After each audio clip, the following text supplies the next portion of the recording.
What's up, guys? How are you? How are we? Here we are. Hopefully, I have the echo fixed over there on YouTube. We'll see. I'm not really sure about the lighting over there, but it is what it is, right? It is what it is. So this evening we're gonna be doing some shadow work. That got really bright. So that's gonna have to vacate the premises. Got super bright. But I already have a few people on my list, so I'm gonna go ahead and start getting through those. Tonight we're doing shadow work reads. I haven't done these in just a little while, and I noticed that on a couple of videos there are a lot of people that are asking about what shadow work is. Oh, I love that I forget that this is a smaller deck. It's awesome. Shadow work is not some magical spiritual term, okay? Shadow work is not something that somebody invented on TikTok. Shadow work is not something that it just came about in the last couple years. It's not, okay? Shadow work is something, the term shadow work was coined in the 1960s by a very famous psychiatrist. Well, I'm not sure if he was a psychiatrist, so let's just say psychologist. Carl Jung, Carljung. You can find a tremendous amount of information about shadow work and about Carl Jung and about his work and so on all over the place. There are some fantastic things on YouTube about Carl Jung, about shadow work, about all of that. And if you're interested in it, that's what I recommend above anything else, because what I love about it, I'm just making sure that everything was okay over there. What I love about it is that, what I love about shadow work is it makes you feel crazy. No, I'm just kidding. I mean, it does sometimes, don't get me wrong. But shadow work is meant to take the darkest parts of you, of your psyche, whether they are how you feel right now, how you feel, about this situation or that person or whatever, and integrate them back into the light. Now, we all have shadowy aspects of ourselves, whether it's being selfish or, being an isolationist or, whatever. Like, I'm guilty of that last one right there. But we all have aspects of ourselves that we have either been programmed with. For example, if you're born into a family that is very racially motivated, we'll just say that, you're going to kind of learn or be indoctrinated into that, okay? That is a shadow aspect you have to overcome. If you're born into a family that maybe they practice a specific religion that's very, very scrutinized, you're going to have that. There are all kinds of things that you are born with as far as your shadow self. And then as you grow, as you go through life, as you just live normal daily things, day-to-day things, more and more and more gets added. And we're told, push that down. Don't let anybody know. You can't be that way. Can't be this way. But if you want to be a whole person, spirituality aside, spirituality way over there for right now. If you want to be a whole person, if you want to be a much more well-rounded, stronger, bigger, better, badder person, you have to work on you. You have to have inner growth. You can never, ever be this complete, amazing person without looking at some of the stuff with yourself. It's becoming self-aware. That has to do a lot with your own enlightenment and your path. And people talk like it's two different things. It's not. Becoming self-aware is doing shadow work, and doing shadow work is becoming self-aware. Like they go like this. They're hand in hand. Like you can't do one without the other. Because when you do shadow work and you're starting to look at the things that you have done that maybe are wrong or they hurt people or whatever, and you start to process those and integrate those, and then you start to look at other aspects of yourself like, wow, why did I react that way? Like, holy shit, that was bad. That's becoming self-aware and doing shadow work in the moment. I know there's a lot of videos circulating right now about being self-aware and so on. That's shadow work. It's shadow work. It's shadow work. It's shadow work. It's shadow work. It's also becoming self-aware. They're the same damn thing. But people don't ever want to, I don't know. It is what it is. But that's the basis behind shadow work. That's the basis behind it. If you guys want to learn more about it, I highly recommend going on YouTube, looking at some of the different things from Carl Jung's lectures and books. And you can find his audio books on there. You can find other books that he wrote that are, read by other people on there. That's what I recommend. That's what I recommend. So what are these reads about tonight? I love this deck right here. This is the Dark Mirror deck. I've had this deck since 2019, 2020, I don't know, somewhere in there, a long time. Like, this is one of my favorite decks. Like, you can see it's even curved because I use it so much. You can see where I shuffle. You can see all of that. These reads are to help you pinpoint some of the things that are bothering you the most right now, if that makes sense. And I'm not gonna lie, like, this is one of those decks that'll hurt your feels. It'll hurt your feels, but yeah. Yeah, we're just going to get into it.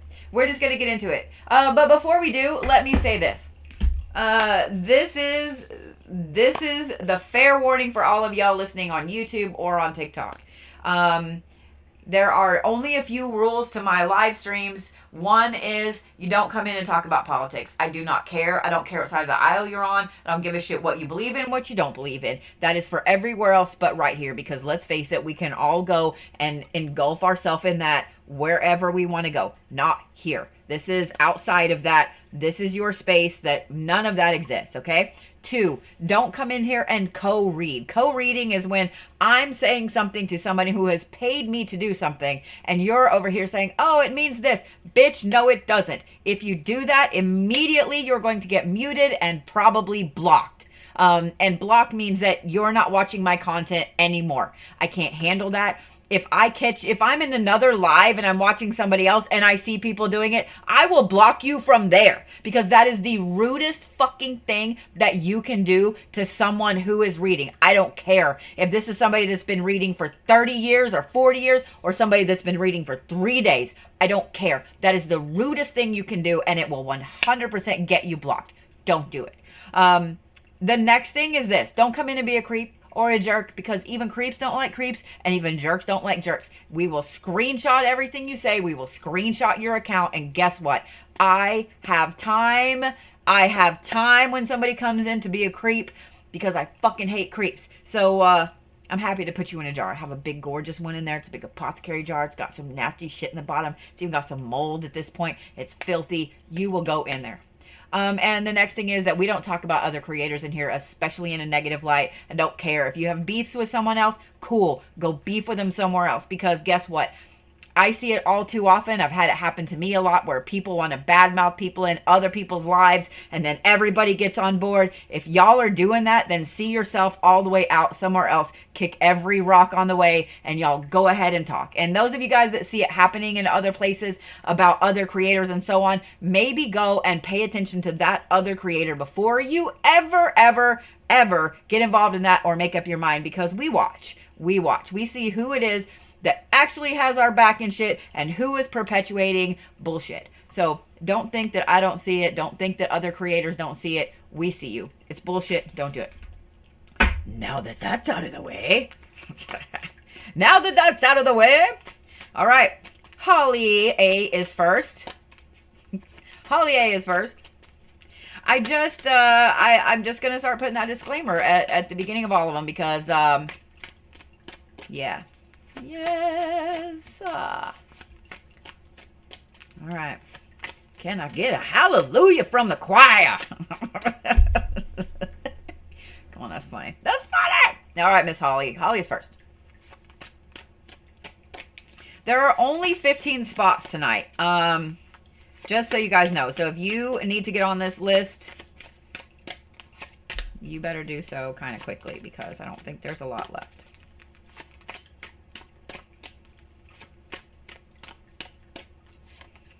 It's interesting, Hollee. There's a lot of cards that keep coming up like this. They'll pop out. Usually they go right back in.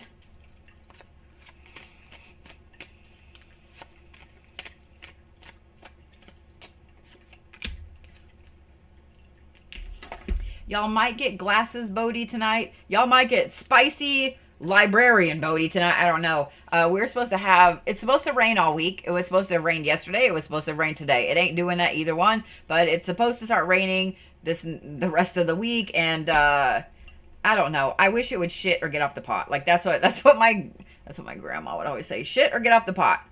Just rain or don't. But yeah. I'm sick of it doing whatever. I was talking to my son yesterday. It matters, I promise, because some of you guys are like, wait, you just drew cards for Holly. My sugar's high. My caffeine is high. It's great. Let me turn this off right there. Okay, there we go. The one thing that I do want to say, pressure fucks with everybody. Pressure fucks with everybody. But for those of you guys that are saying, oh, it's raining here, it's snowing here, shush. Shush. You know why? Because we haven't, at my house, in my yard, we haven't had rain since Halloween. And that was like that. Like five sprinkles. 5 sprinkles. The last good rain that I had at my house was on the 17th of October. That is a month and a day. That is a month. That's over a month. That is bullshit. Okay. All right. Holly, ready? I know she is. She's like, just read my cards. Sacrifice. Atonement. Notice that they are the same phase of the moon. Well, no, they're not. They're opposite. One is almost full. One is coming off of full. Okay. And then Queen of My World, which is the Fool. Okay. I find it interesting that both of these have swords. Swords. And this one is completely different colored. Look at. Goes from dark to light. I'm going to say this. Shadow work comes in all forms and in all shades. There is sometimes that shadow work comes in the form of a really intense, awesome, I feel great about myself. I'm on a spiritual high. I'm on whatever. Shadow work comes in that form too. So don't think that it's just when you're in the middle of this horrible, horrible thing. That doesn't happen all the time. Okay? So Holly, what this is talking about is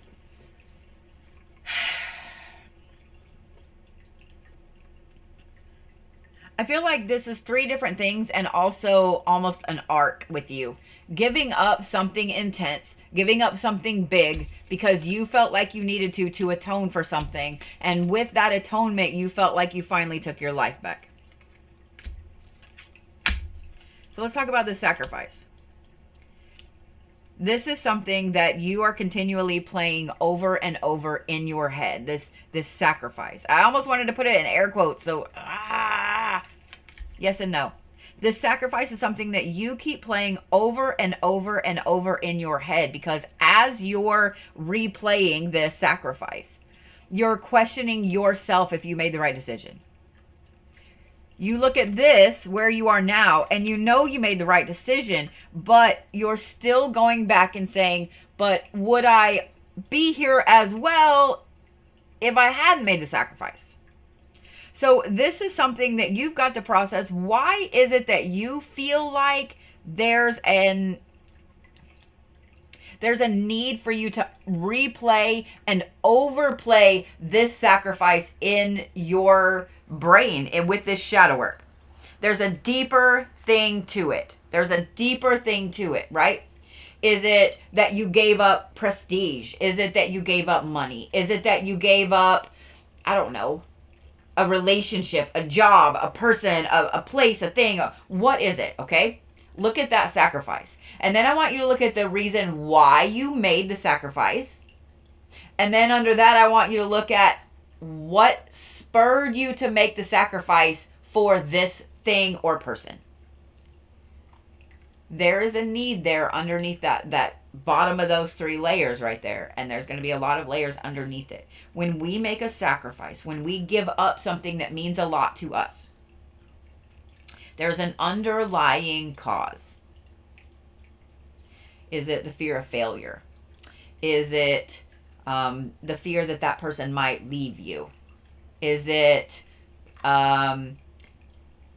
you don't feel worthy? Is it, do you see what I mean? Like there's an underlying cause of why you made that sacrifice.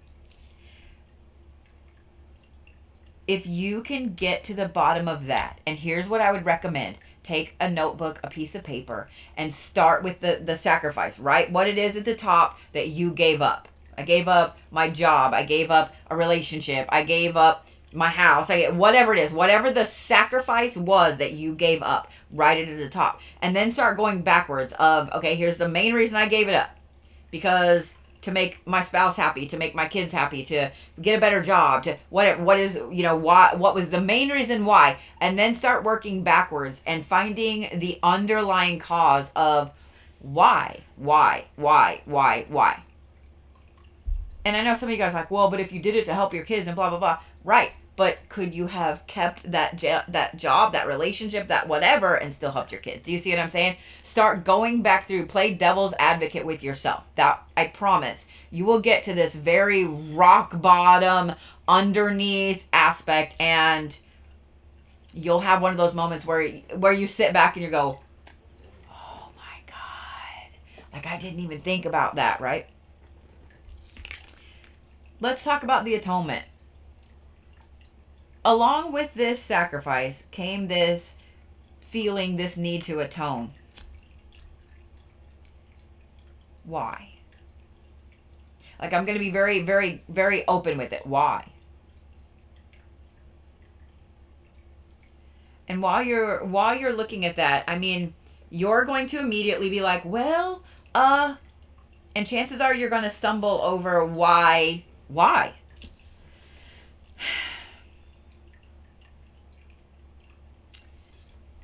When we feel like we need to atone for something, it's usually because we feel like we were in the wrong. We feel like we were the bad guy. We did the bad thing right there, right? So why do you feel that way? Say I gave up a relationship for something. Okay, why? Well, I don't feel like I'm worthy of that relationship. Why? Do you see what I mean? Why? Start treating yourself with this atonement of like a 5-year-old. Just keep asking why until you get to the very rock bottom. It's similar with the sacrifice. Both of these two are tied together. You made this sacrifice for this, and this is an atonement for this. I think once you get to the very rock bottom of those, then you're going to be able to easily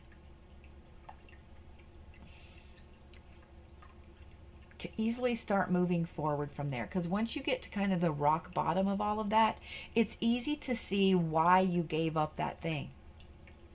You may not like the underneath. You may not like the underneath of the why, okay?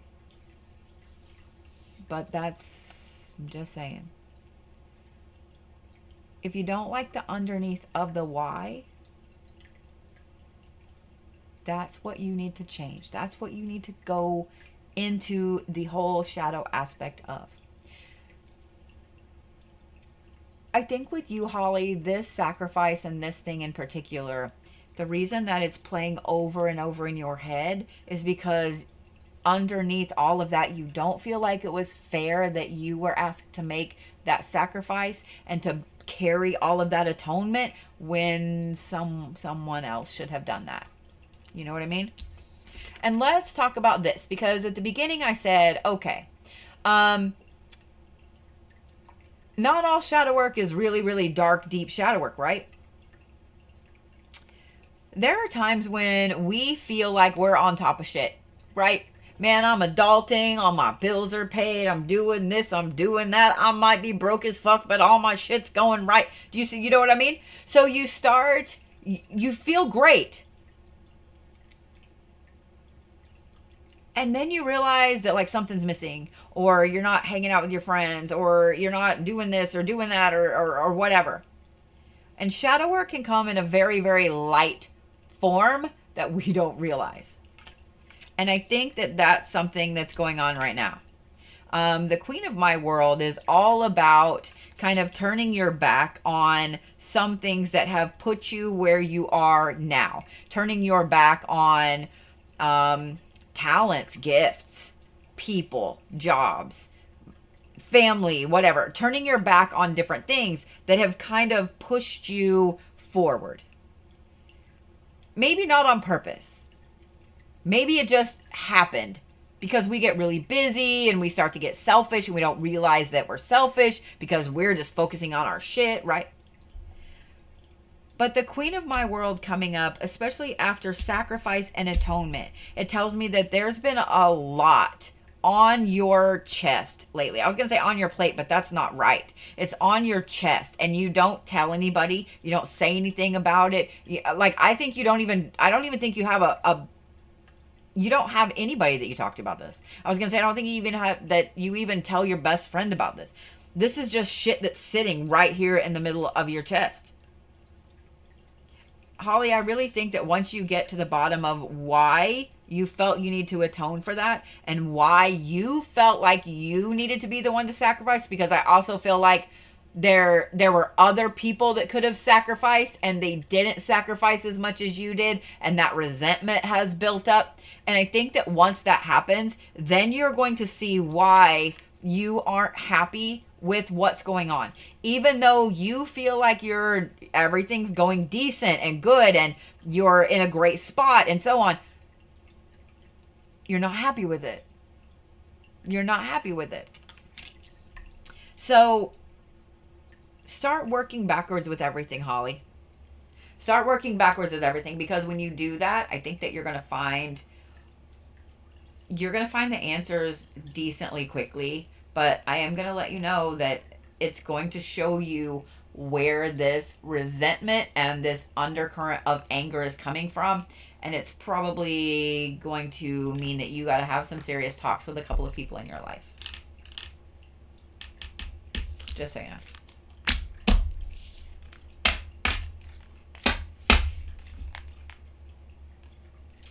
Miss Patricia. Is that Patricia Lopez? It is. Miss Patricia is next. What's up, Miss Patricia? And then Lesa G. I haven't seen Lesa G in a hot minute. I feel like I haven't seen any of y'all in a hot minute because I've been sick and busy and just, it's been crazy. I literally just feel like November went like the last month just.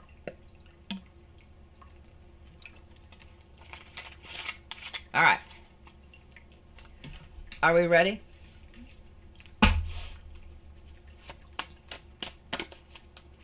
By the way, these are live on TikTok and YouTube. So if you get on the list and then you're like, oh shit, my phone rang, or oh man, my dog threw up all over the yard or whatever. Well, I mean, I guess if it's in the yard, it doesn't matter. My dog threw up all over the rug and you got to go. It's on YouTube for you to watch at any time. All right, Miss Patricia. How are you, by the way?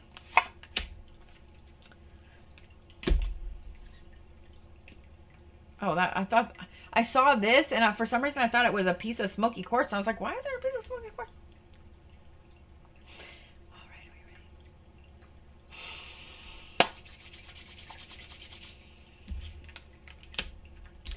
Peaceful among thorns. Okay. Forgetting one's self. And masquerade. I'm fixing to tell you so much that you already know.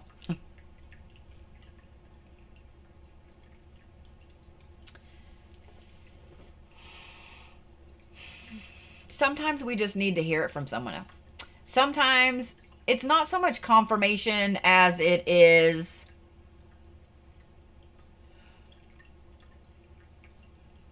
we just need it said plainly to us. Okay? So let's talk about the peaceful among thorns, Miss Patricia. What this right here tells me is you've gotten so used to life being hard and life being shitty and you always taking the brunt of everything that you're just okay with it. That when it happens, when things pop up, when something else goes wrong, you just go, Yeah, well, I mean, it's almost like you don't invite it, but you're also not really fighting hard against it. Because you've gotten so used to the just constantly being thorns. Thank you for that. You've gotten so used to there just constantly being thorns that you expect them. You don't ever expect to see the rose. You just expect the thorns. You know the rose is up there. You know the rose is at the top somewhere, and that's okay. But you don't ever expect to see it or smell it.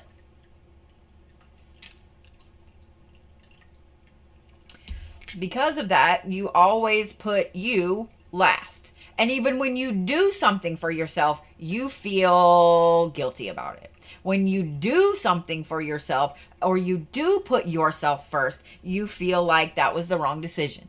You feel guilty. You feel like, well, I know that my kids are all adults and they're not even at home, and now I can go do things I want to do. But at the same time, you feel guilty for that because you should be doing this for this person or that person or whatever. And because I kind of know what you do for a living, that compounds with this and the peaceful among thorns. Taking care of anything for someone else is only going to mean that it makes you feel like you can't do for you. I'm going to talk about those two, and then we're going to talk about masquerade in a second. But I want to talk about these two right here. And I'm just going to be very plain with this part, Patricia.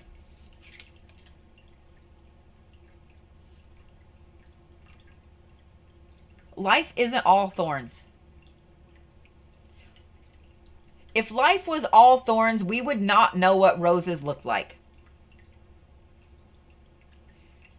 I know that a thorn is a part of the flower. It's a part of the rose, right? It's a part of that plant. You can't have one without the other. However, you need to start using these thorns to climb up to the rose. Stop just accepting that everything bad is going to be set on your lap. Stop just accepting that all of these bad things are just supposed to happen to you. Stop just being okay with bad shit happening.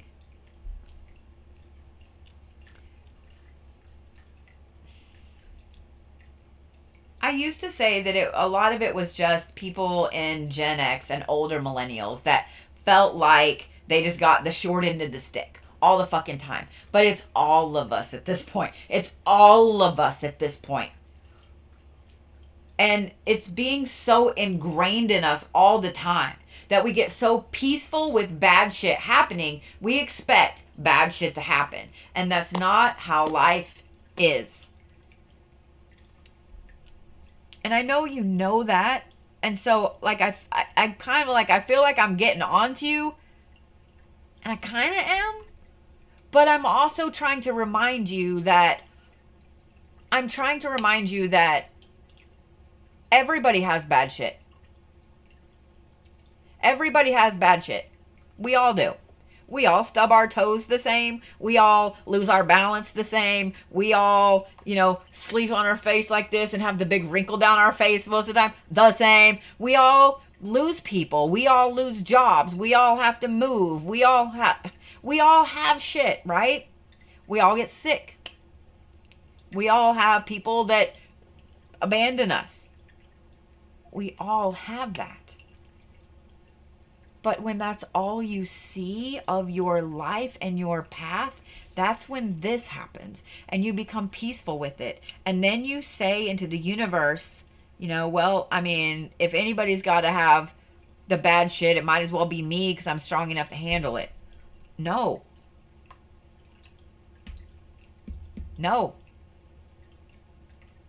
Don't take other people's bad onto yourself, Patricia. Don't do that.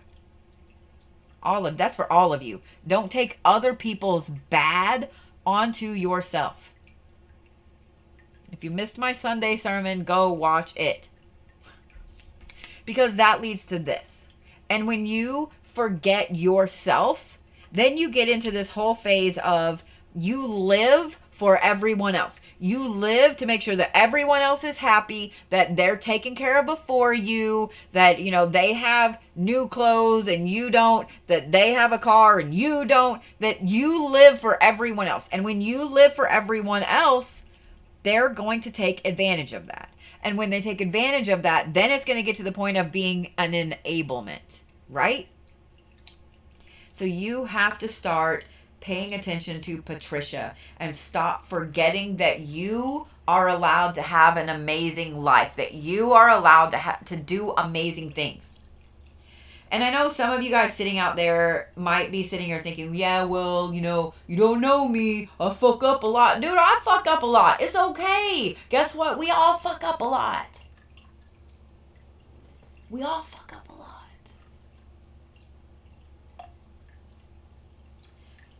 And that's where this comes in, Miss Patricia, the masquerade card.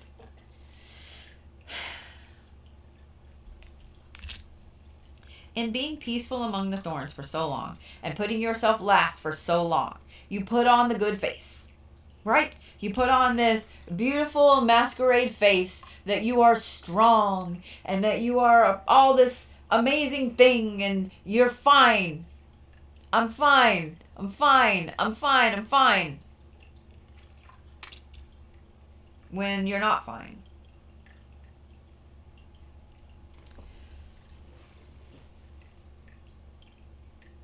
I feel like you just need to crash out. I do. I feel like you just need a crash out. I feel like you just need to tell a few people to absolutely fuck all the way off. I feel like you need to cut some people off. I feel like you need to realize that you deserve all of the roses, not the thorns. My advice is going to be this.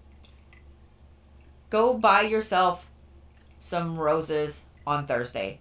I don't even care if it's just 2. I don't care. There just needs to be more than 1. I want you to go buy yourself some fucking roses, okay? It's off season, so they're cheap right now. I want you to go buy yourself some roses because I think that you have let it happen for so long. That it's just normal. That it's just normal. And you just put on this good face of I'm fine when you're not fine.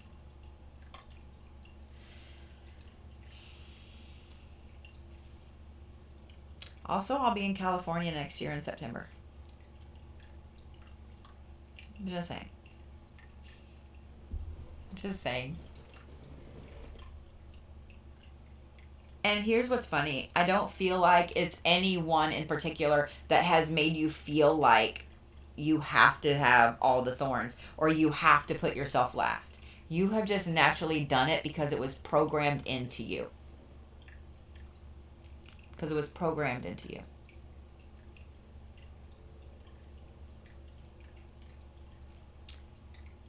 Go buy yourself a couple of roses. Any color. Any color. Okay? Doesn't matter. Any color. Remind yourself that the rose is the part that matters. The thorns are there. They're always going to be there. The rose is the part that matters. Okay? Okay? So I'm just saying. I'm just saying. And stop pretending that you're fine when you're not. It's okay. It's okay to have a bad day.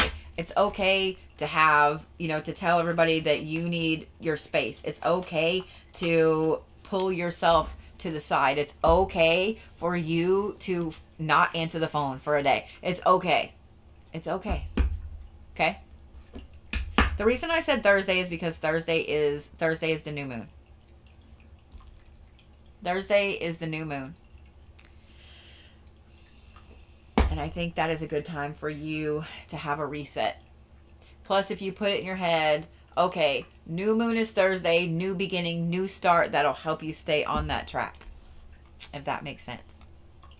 If that makes sense. You are so welcome. I'm glad I went over and looked over here at the YouTube comments because I didn't see you on TikTok. So I was like, she must be over on YouTube.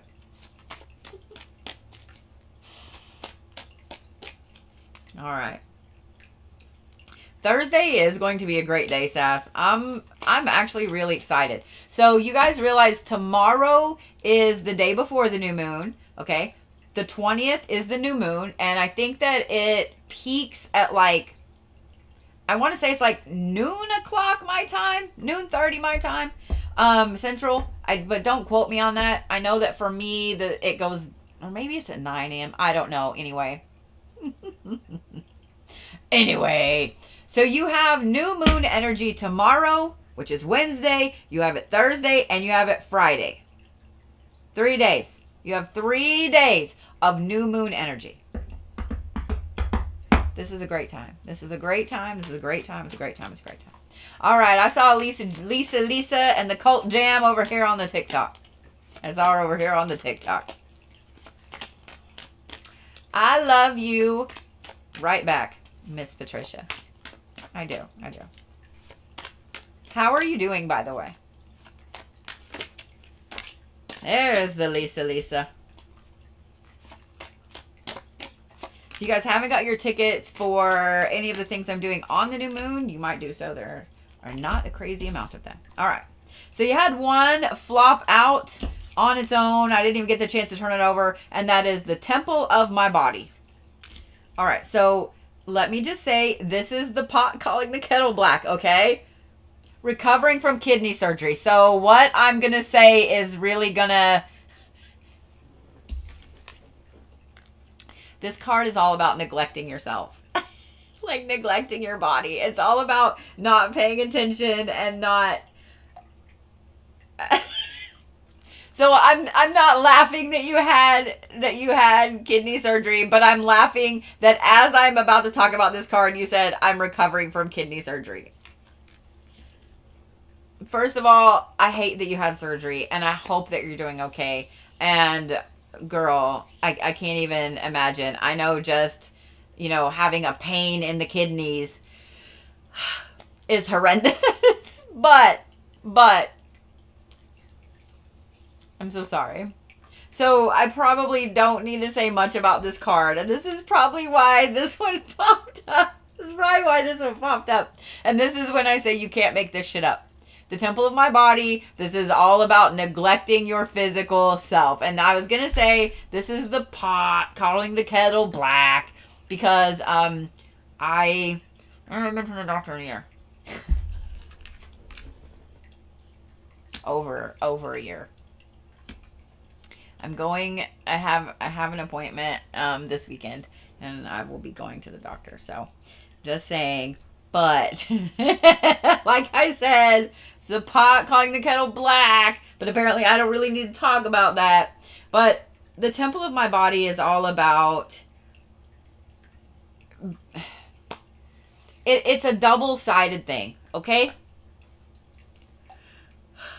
Why I'm yawning, I don't know. Maybe I should just breathe more. On one side, it's neglecting the meat sack, right? It's neglecting the meat sack. On the other side, on the flip side of it, it could be, like one side is very hedonistic, right? Very hedonistic. Well, I'll just keep doing this because I'm going to die eventually anyway, right? We've all heard people say that, right? I'm guilty of it myself because my favorite thing to say when people are like, oh, you shouldn't eat that, you shouldn't do that. I'm like, man, anything and too much of anything is bad for you, right?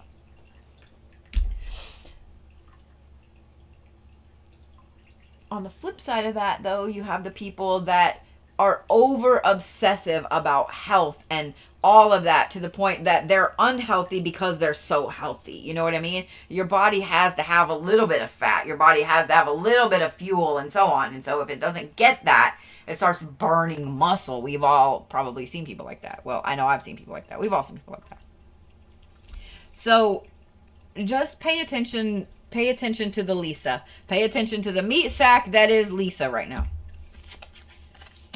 The next is Bride in a Cage. This is all about feeling trapped. It's funny with yours, I'm turning them over one at a time. This is all about feeling trapped. And I find it interesting that this is the phase of the moon. No, this is the one right before. It's a crescent.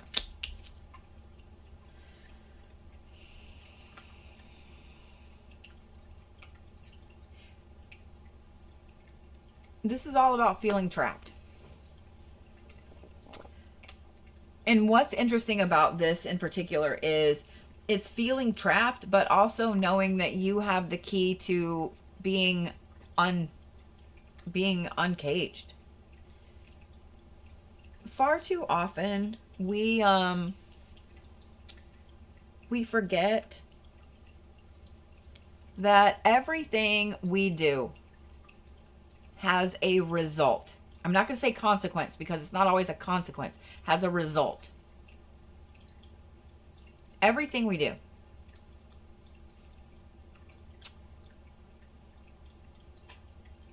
And everything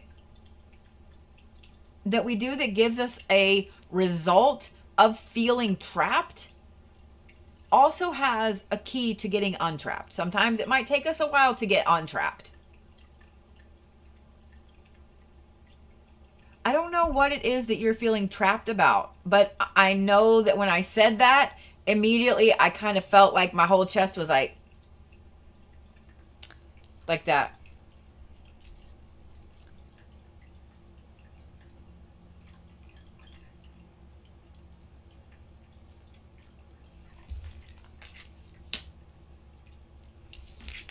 Envious gluttony.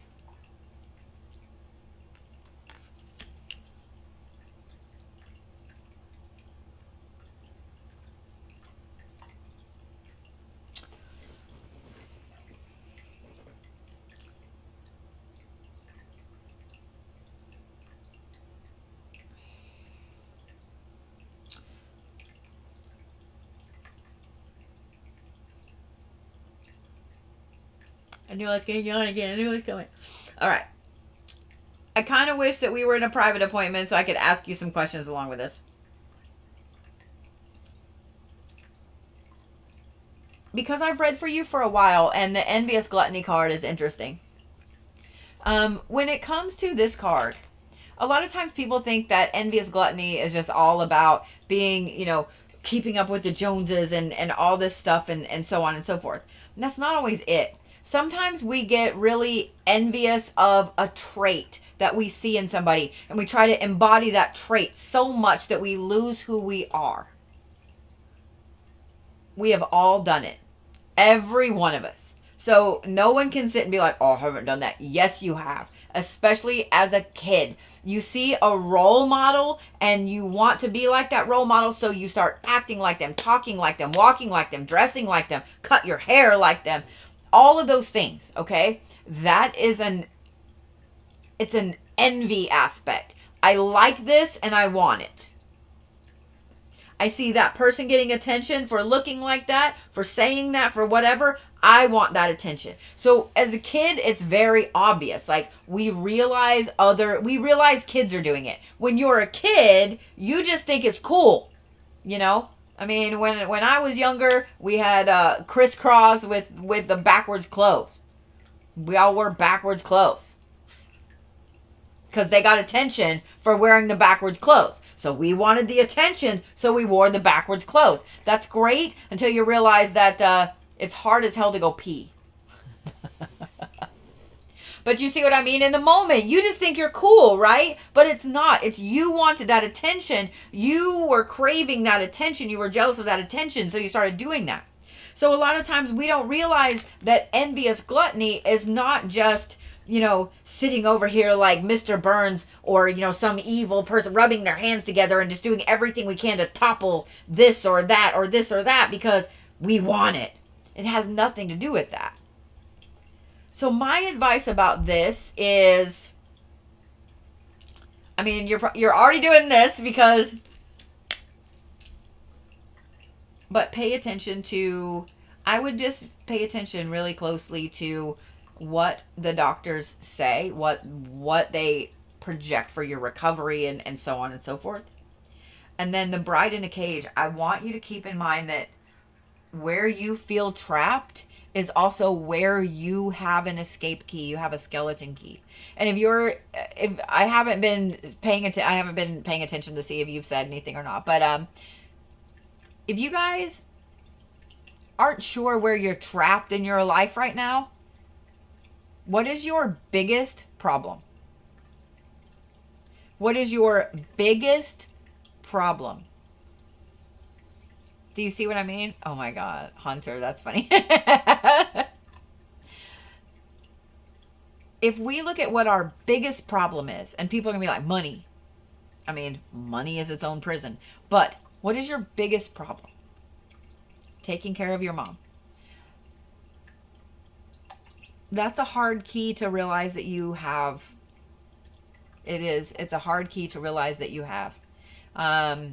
We took care of my grandpa after my grandma passed away, excuse me. And he did not care. After she passed away, he had just got diagnosed with Alzheimer's. He had just started medication, and he decided he wanted to do it. He didn't want to do it. He just didn't care.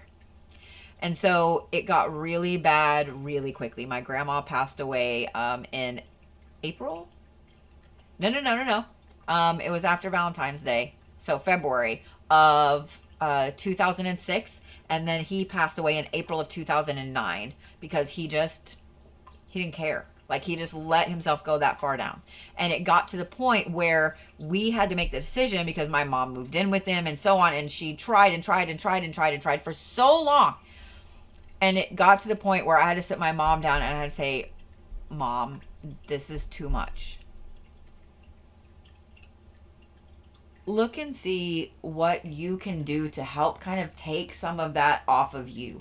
Whether it's a nurse coming in one day a week or a volunteer coming in to help, or see where you can help take some of that burden off of you. Because caretaker burden is an insane pressure that people don't realize until they're in that type of thing. And even though that is one of the hardest keys to realize that you hold, sometimes it is the key that has to happen to be better for both of you. And with the envious gluttony, look and see what it is that you've been trying to embody, what you've been trying to be. And sometimes that is, I'm the caretaker, I'm the strong one. Who says you have to be the strong one? Everyone's entitled to feelings. Everyone's entitled to a break. Everyone's entitled to a crash out. Everyone's entitled to quiet. Do you see what I'm saying? So if you're envious of all these other people that have some freedom, that have this, that have that, that have this, that have that, look and see what it is that you're kind of envious of. You see somebody, oh, I'm on vacation. Now, if I see somebody that's on vacation for like the 6th time this year, I'm going to be jealous. I'm going to be jealous. Everybody is deserving of that. You know what I mean? Everybody is deserving of that. So I want you to pay really close attention to what it is. And if off the top of your head, you're like, I don't know what it is that I'm envious of. Off the top of your head. Aw. Well, I'm glad I could help. I'm glad I could help, Lesa. I'm glad I could help. And I hope everything's okay. Like, kidney surgery is a big thing. I'm just saying. I hope that you're doing good. And feel free to reach out if you need something. If there's anything we can do to help you. But look and see what it is that you're coveting from other people. Just look and see what it is that you're coveting from other people. And it's good to see you. We'll say it that way. It's good to see you. I'm glad you're getting better. I'm glad. Let me refresh my list up here. I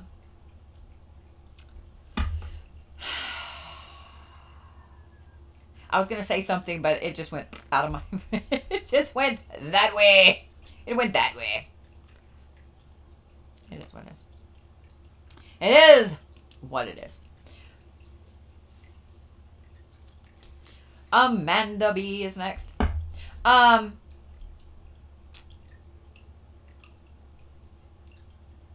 Sometimes we look at other people and we get jealous in a way. You know, we're...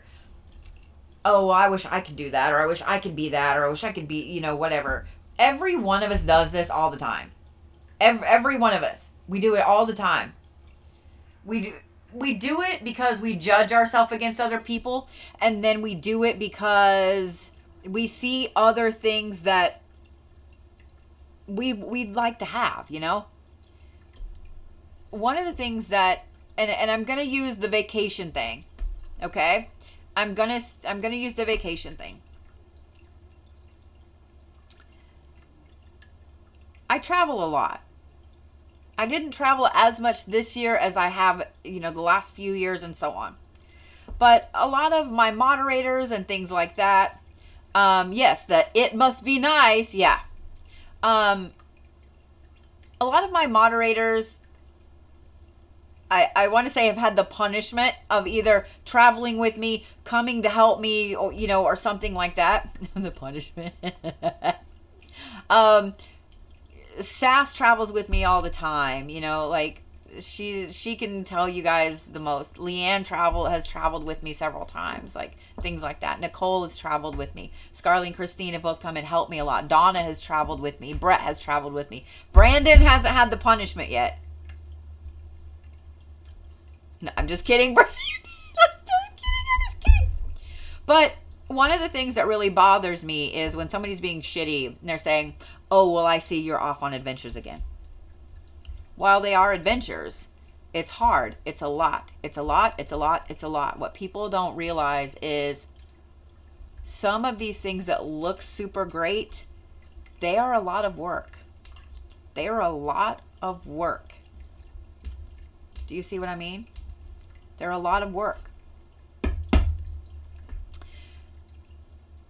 There are so many times that I have been traveling and we have hit traffic or a wreck or a snowstorm or something like that. And I have had to like throw the keys at somebody, run upstairs to the hotel room and get on a live stream so I didn't get punished by TikTok for missing a live stream, or have somebody send me shitty comments because I was late or whatever. Most people don't see the behind the scenes aspect of how hard it is to get there. Every time I travel, even though I do fun stuff, even though I'm at conventions, which that's a whole other goddamn monster. Even though I'm at conventions or really cool places or so on or so forth, not a single one of those is a vacation. I have not taken a vacation in almost a decade. Because even if I just take a night off, I'm still constantly working because I don't have a 9-to-5 job, an 8-to-5 job. I run a business. I run a haunted location now. I run all these things, right? So, I'm just saying. Sometimes the thing that you're coveting from someone is not quite what you think it is. Do you see what I mean? It's not quite what you think it is. But, Crystal, it's funny you say that. Sass is trying to get me to go on a cruise. And I'm a little nervous because I get motion sick really bad. I get motion sick really bad.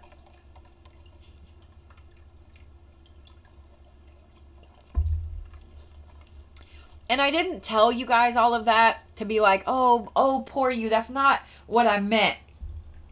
But tell me you're a Capricorn without telling me you're a Capricorn.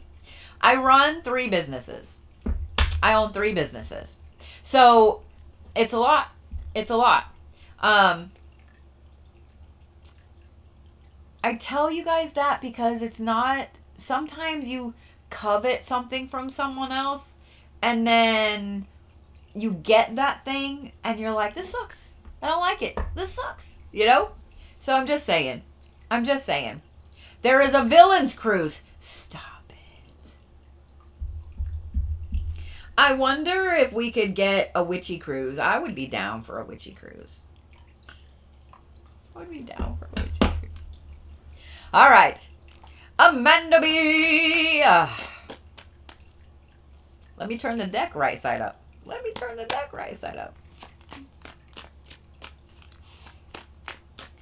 My problem with it is this, though, guys.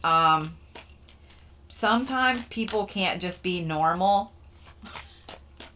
Sometimes people can't just be normal. I used to do retreats. And one person ruined that for everybody. I used to allow people to come and stay in the same location I was, and a couple people ruined that for everybody. Yeah. A couple people ruined that for everybody because they can't just be normal. Yeah, there's a reason that I'm not allowed to be alone at an event or alone in my own shop or anything like that. So just know that at any time, if you're around me, there are cameras, even if we're at a convention. Yep. Just know. I've had people try to follow me to the bathrooms. And I mean in a creepy way.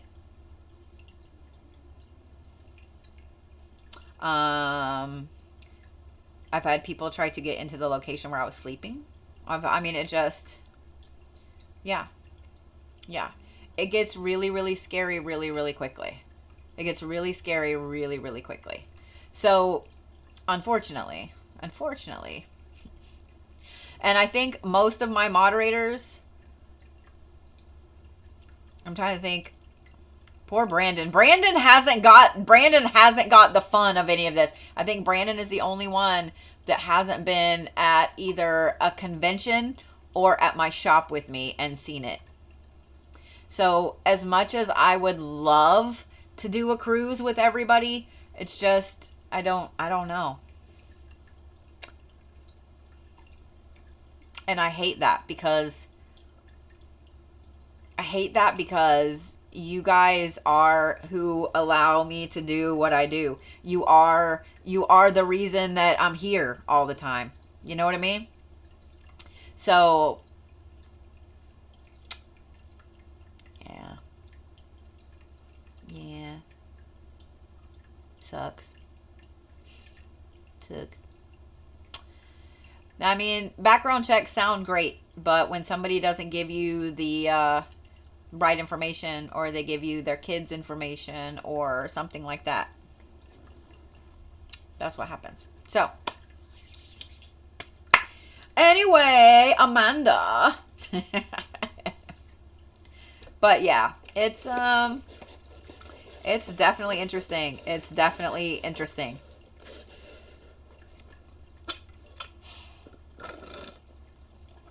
Kat, I need to come to Hawaii. I've never been. Just saying. What did Keisha say? Hang on. What did Keisha say? Where's Keisha up here?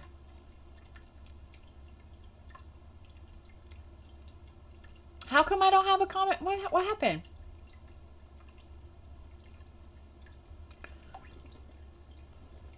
What the hell? I hate it when it doesn't show me all the comments. All right.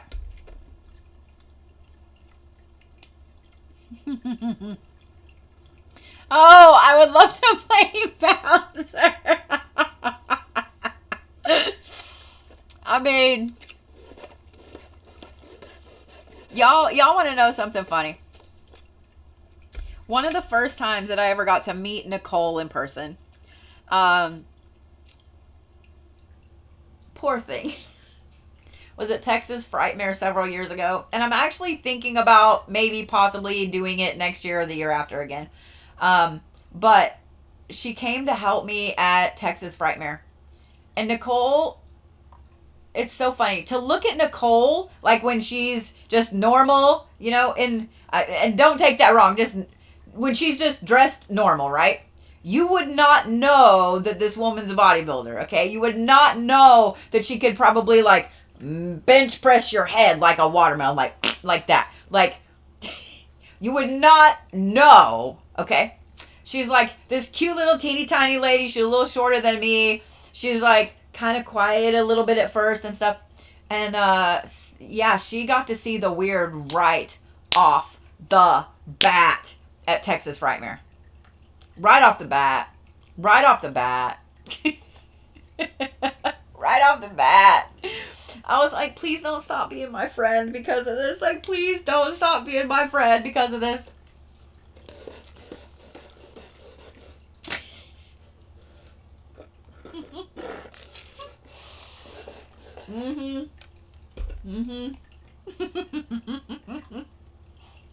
All right. Let me actually read for Amanda. Oh, the stories I could tell you guys. Oh, the stories I could tell. All right. Amanda, you're next, love.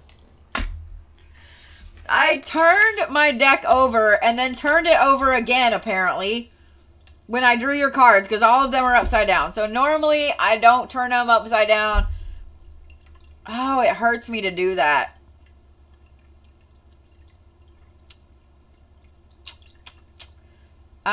But here we go. I do find it interesting that every single one of these cards has a 2 in it. 32, 2, and 12. So you have today for tomorrow. You have today for tomorrow. You have Temple of My Body. And then you have Artificial Heart. So what this tells me is that your anxiety is through the ever-loving roof and then through the roof over that. Because you have today for tomorrow, which is all about not paying attention to right now, not being in the moment, not being present right now, because you're so worried about tomorrow, the next day, 5 years from now, 10 years from now, 3 weeks from now. You're so worried about all these other things that you keep forgetting to be present now. And then you find that, so what happens, a bad side effect of this is when you are in that mode all the time, you start forgetting little things, right? So let's say you have a morning routine and you stumble to the bathroom, you go potty, you brush your teeth, you go get your coffee, you sit down for a minute, maybe you have a cigarette or whatever, and then, you kind of shuffle back in. And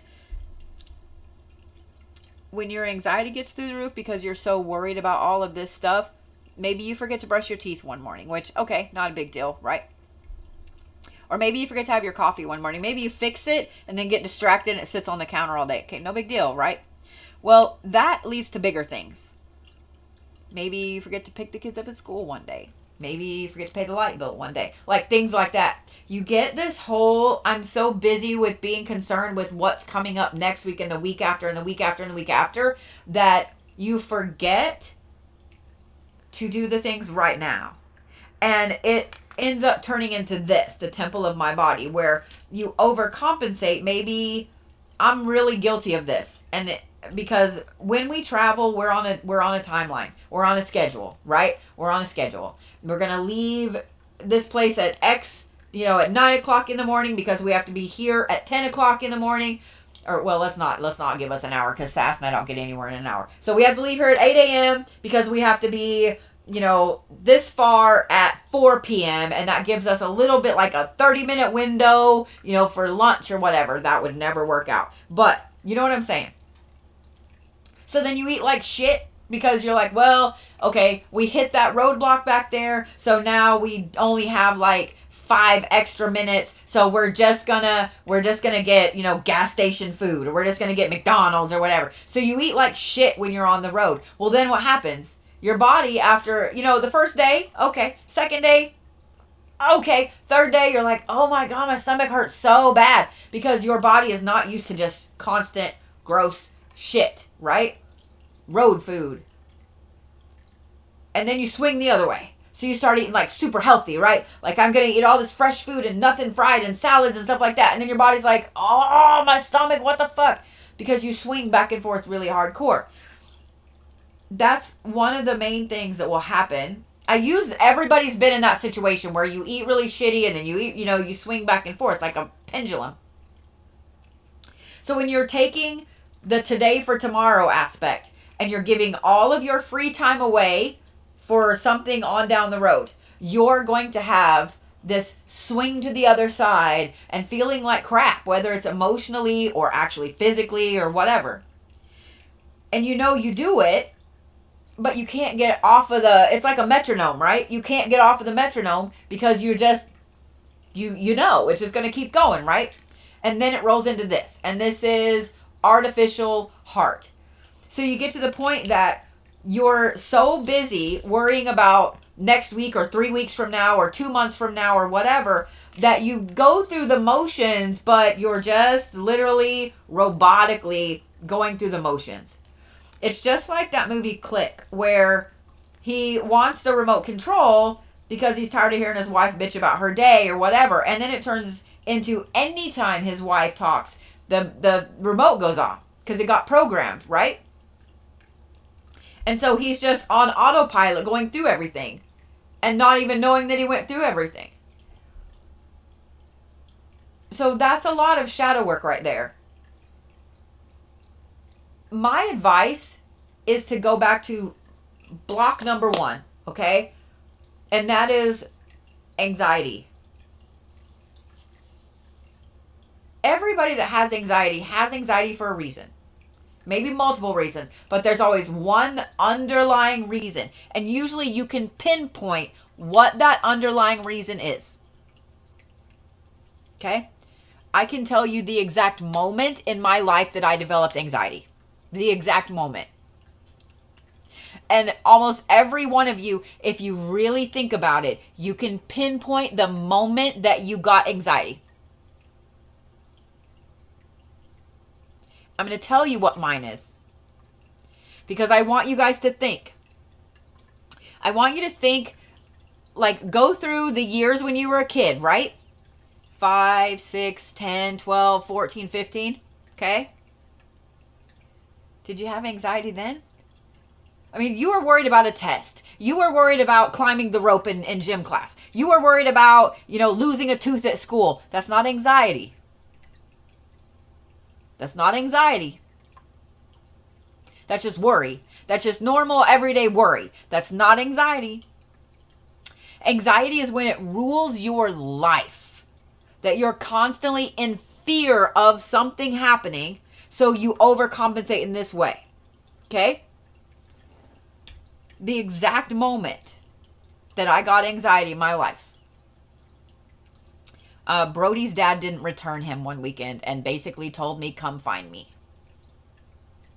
Realizing when that phone clicks that you don't know where your child is. That is the moment in my life that I got anxiety. The moment in my life. Every one of you that has anxiety has a moment like that. Every single one of you. So go back, Amanda, to the very first moment that you realized you had anxiety. That moment that started to just snowball from there. That's going to help you to start living in the moment. Does that make sense? That's going to help you to stop worrying about 3 weeks from now, 4 weeks from now, whatever, and start being in the moment. And it might take you a minute to roll your brain back through that to figure out what it was. But I would start with, okay, what was the last thing that pinged my anxiety? Okay? What was the last thing that pinged your anxiety, Amanda? And start working backwards from there. Do you see what I mean? Start working backwards from there. Let's say that your anxiety was really high because I'm just going to kind of use myself as an example because I know part of me. Because I know part of me. Okay? Took my kid to hop the bus back to college the other day. There's a bus that goes from, that goes between. So I take my kid to the bus stop. My kid's 19. My kid has her own apartment. My kid has a job. My kid isn't really dependent on me, right? However, when she gets out of the car, anxiety. Me making myself drive out of the parking lot, anxiety. because I'm leaving my kid, right? So then if I didn't know that there was a moment, I would start going back, right? Why do I feel like I can't leave my kid on the bus? Why do I feel like I'm worried about her going back? Like, do you see what I mean? Start working backwards. That's the best thing that's the best advice I can give you, Amanda. And here's the thing. Write it down. Thank you for that. Write it down. Because if you don't write it down, you're going to be like, oh shit, what was that last thing I thought of? Because something's going to happen and distract you. So get a notebook and start writing it down. Or put it, a notepad on your phone where you can kind of just voice dictate it. I don't know why I'm doing this. Like, we all have voice recorders anymore. We have a phone. Start just working backwards through all of it. And I promise that you're going to get to rock bottom and you're going to go, whoa, okay. You're going to go, whoa, okay. And when that happens, you're going to suddenly, it's going to be one of those things where it's like, you're going to realize why your anxiety has been so high lately. Thank you for the galaxy. Thank you for the galaxy. I really appreciate that so much. You're going to see why your anxiety has been so high lately, why you're constantly worried about whatever this is in the future. You're going to be worried about why you're swinging wildly back and forth to not taking care of you and then over taking care of you. And then you're going to understand why you feel like you're just going through the motions and you can't get any emotion into it. It might take you a little bit. If you didn't immediately know what it was, it might take you just a little bit. But I don't think it's going to take you very long. I don't think it's going to take as long as you think it is. Look at what the reason is. No, back up. Look at why and how your anxiety has been really high lately. What has your anxiety been about? Is it about bills? Is it about kids? Is it about relationship? Is it about job? Is it about, so what is your anxiety about, right? And start working backwards of why you have anxiety around that situation. Does that make sense? Thank you for that.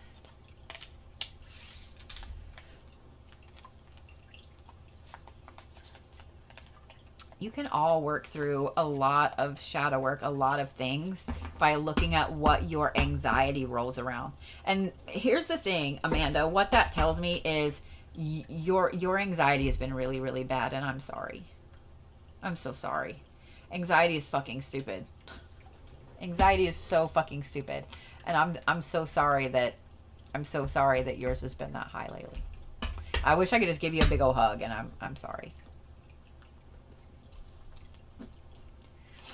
And when you get to the bottom of it, stare off in the distance for a little bit because you go, holy shit. Just saying.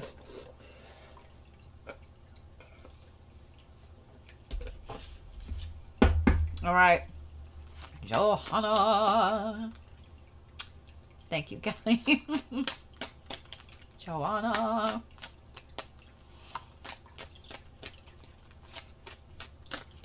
I think the other day I couldn't pronounce your name right, so I was just saying Joe. Joe!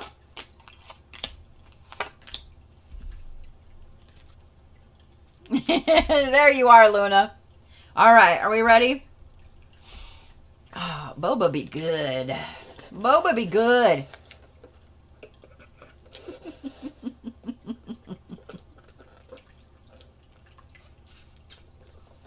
Maybe. I really need Kung Fu Tea to just sponsor me. Okay. Okay. Downcast Pride. Queen of My World. That's interesting after that one. And Black Flower Fragrance. Okay. I also find it interesting. This is the new moon card. And then you have full moon, full moon.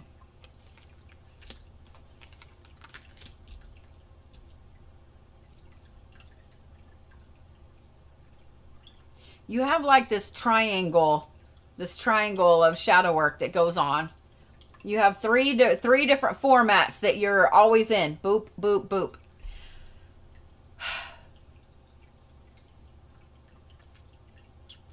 And I have a feeling that right now you're going into this downcast pride. That's you have a cycle that you go through. You're going to this downcast pride. So what this is you allowing people to be shitty to you. I mean, that's the short of it. You allowing people to be shitty to you. You allowing people to take advantage of you. You allowing people to be shitty to you. And you just kind of taking it. And we all do this. That's what's bad. We all do this. And because of how I see this cycle going, I'm going to explain the cycle real quick and then we're going to talk about them. It's something that you've been programmed to do because of trauma. So the downcast pride is basically allowing people to take advantage of you. And then you hit a breaking point and you say, you know what? Fuck that. I'm not doing it anymore. And you take your power back and you set boundaries. And then you have this queen of my world aspect. And then somebody makes you feel guilty for taking charge of yourself, your life, your space. And then you get to this point where you think, well, maybe they're right. And maybe I am selfish. And you start really thinking about all of the bad things about yourself and you get comfortable with that. And then you go right back into the downcast pride. Oh my God, I was just thinking about this before this stream.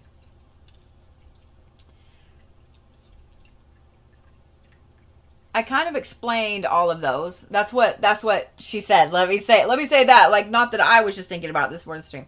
Her comment. She just said, oh my God, I was just thinking about that before the stream. So what happens is this. Like, I explained these for that reason. Because right now, you're going into this, like, downcast pride. Or you've probably been there for just a little bit and you're just realizing that you're there. This is a trauma response.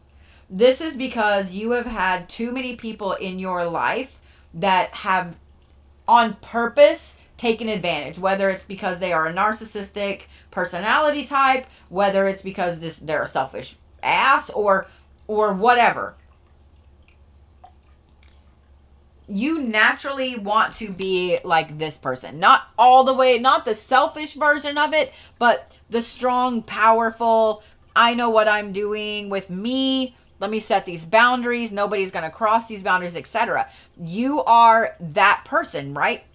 And then people are drawn. Let me back up. The shitty people are drawn to empathic people and empathic people with a solid sense of who they are. And that is you. You have a solid sense of who you are, right? Not just, oh, well, this is my name, or this is where I'm from, or this is how old I am, or this is what color hair. Not that. You have a very solid sense of right and wrong for you, of who you are, of what goes into making you who you are. And when you're allowed to express that, and you're allowed to set those boundaries, and you're allowed to be who you're supposed to be, it's fantastic. Because you glow. And it brings all these fuckers right back in. And it becomes a trauma response because you get people that either they want to take that, they're jealous of that, or whatever it is. And so they tell you continually that, oh, well, you're being selfish. Like, I can't believe that you wouldn't come over 9 days in a row for 10 hours a day and clean my house. Like, that's an extreme level. But you guys know what I'm saying, right? Oh, you're being really selfish. And they start with little tidbits like that. They start like just barely pecking at the eggshell around you until there's a crack. And when there's a crack, then you start with this because you don't really want the egg to completely crack. So if you just are calm and you just let it happen, then they'll quit pecking at the egg. Do you see what I mean? And the problem is that we allow people to do it to us when we've had it done for so long. Even if those people kick rocks, even if they're all the way out of our life, we end up allowing that to happen over and over and over because it becomes a program. It becomes a program. And so it's a self-perpetuating program. My advice is going to be this. Because I know that you see it. I know that you see the cycle, and I know that you see the pattern. You're going to have to make a conscious effort to step away from it, to step out of it. And it's hard as fuck. Because when you get programmed with this, it gets programmed in here and it gets programmed in here. And it puts up this weird ass conveyor belt and you always are on it. Even if you fall down, you're still on the fucking conveyor belt. Making a conscious effort to get off of it requires you to be completely alone for a while. Requires you to let go of people that you care about. You to let go of beliefs that you've held, of having somebody constantly talking to you, etc. When you make the conscious effort to get off of that conveyor belt, the first people that are going to jump ship are going to be the ones who perpetuate this cycle. They're used to you being like this. They're used to you doing it. You know what I mean? Doing it over and over and over and over and over. They're going to get mad. They're going to get mad. Let me pause for a minute. I appreciate people wanting to help in the comments and so on, but please don't give advice in here. Here's why. That is not quite co-reading, but it is kind of co-reading. We're just going to leave it at that. Okay? I appreciate that you guys want to help. I appreciate that you want to give advice. I don't know everything.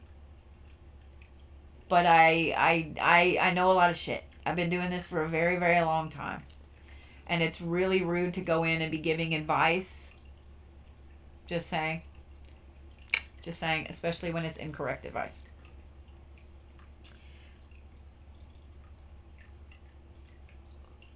Luna, one of the things that I can tell you that's going to help get you off of the conveyor belt is to look at this. What are the things that people say to you that have been said in the past, or because some of them are going to come like this, right? What are the things that always make you question your own self?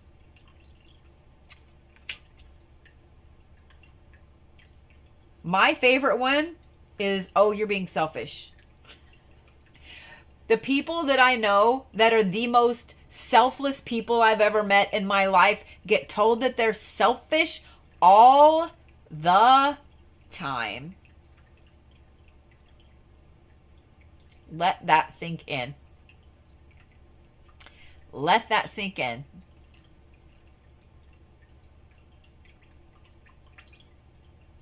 I'm watching the comments.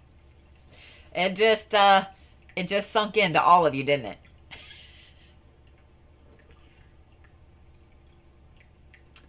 And you guys are, what's really funny, I know that all of you see people on reality TV, on social media, etc., that are the most selfish of the selfish that ever selfished. And nobody says that to them. Because they just own it and they don't care. However, somebody that is intent and that all of their, every bit of their being is selfless. Every bit of their being is to help other people.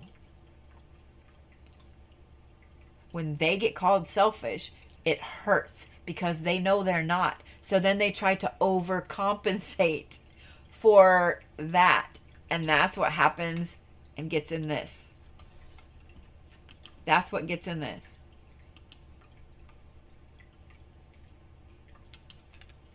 Thank you guys. I appreciate you screenshotting that one. So my advice is going to be to look at the things that have been said to you that have triggered you the most. Not the angry things. Not the angry things, but the things that force you to do something different. Can I repeat what I said? Yes. Oh, there we go. Thank you, Leanne. Yeah, just so you guys know, when you come in and you're a creep, or you come in and you break the rules, or you come in and you're an asshole, or whatever, my mods 100% will screenshot everything. 100%. Just saying what I'm saying. I don't remember exactly how I said it, but I will say it again. The people that are the most selfless are the ones that are usually accused of being selfish. Because the people that are accusing you of being selfish are taking advantage of you. I'm just saying. And that's why you're going through this cycle all the time. That's why you're going through this cycle all the time. I'm just saying.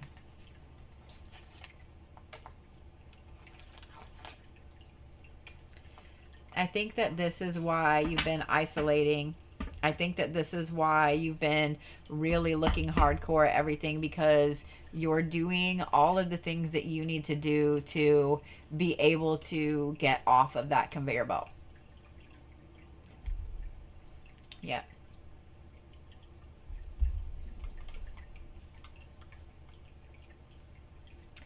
You are so welcome, and I'm so glad. I'm so glad that that was confirmation. When you said, I was just thinking about this before. Just saying. I'm just saying. All right. Katie is next.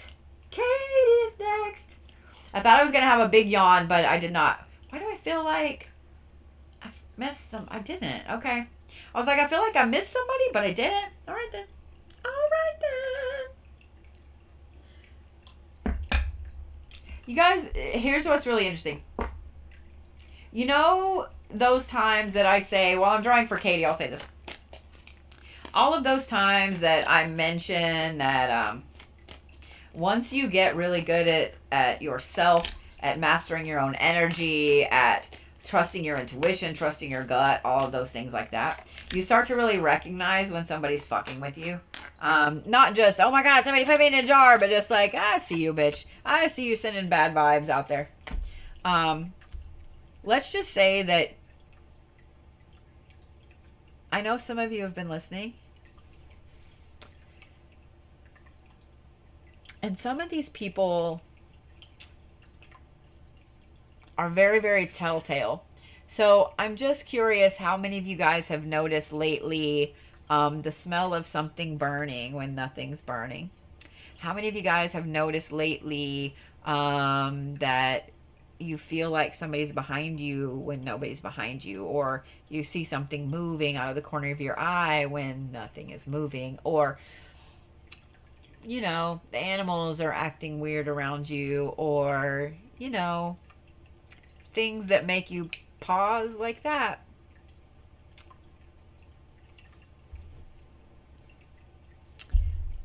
I'm just saying what I'm saying. I'm just saying what I'm saying. Oh, look at you guys all getting more in touch with yourself and seeing when people are fucking with you.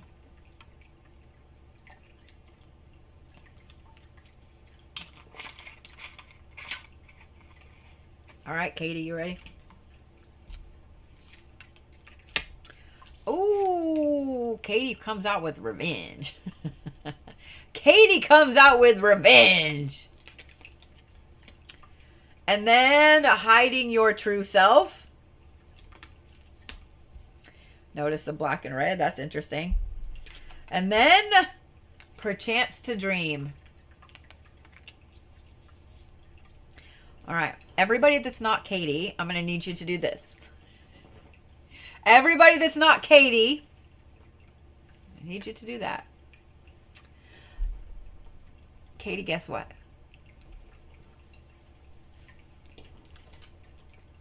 You can be evil. It's okay.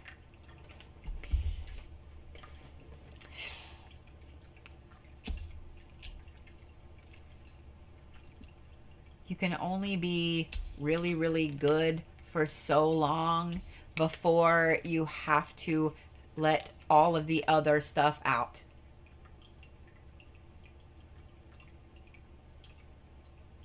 If you only are love and light for so long, eventually all of that bad shit is going to build up and it's going to come out in an insane form, and you're not going to know what the fuck just happened.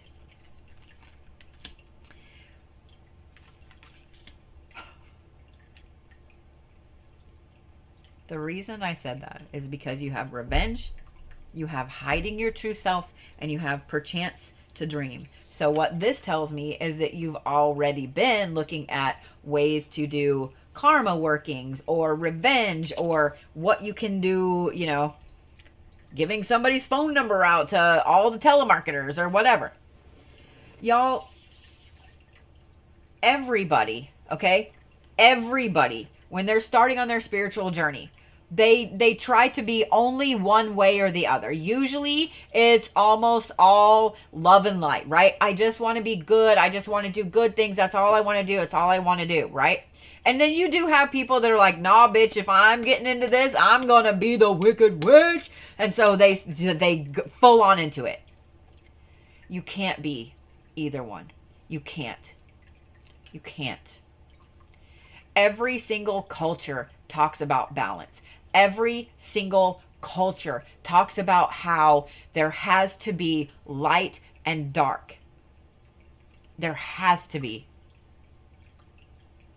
You cannot be all one way or all the other. You can't.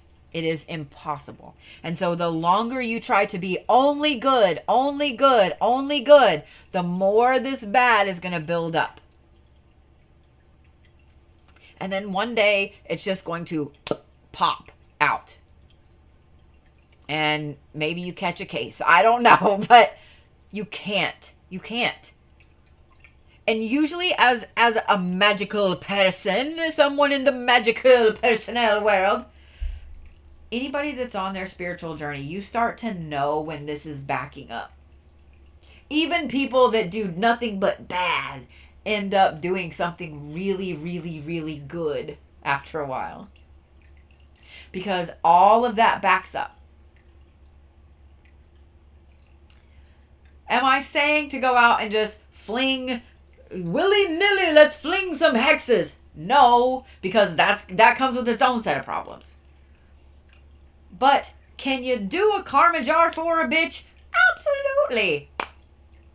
Can you put someone in your freezer to shut them the fuck up for a while? Absolutely. Can you burn some cloves to clear some gossip out and send it right the fuck back? Absolutely.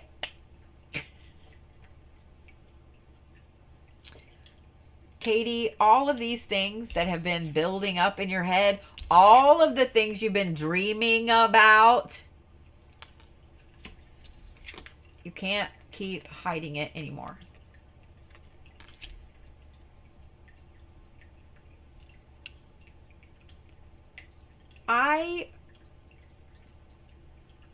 Let me start by saying this. Let me start with the disclaimer, because someone out there is going to be like, "Oh my God.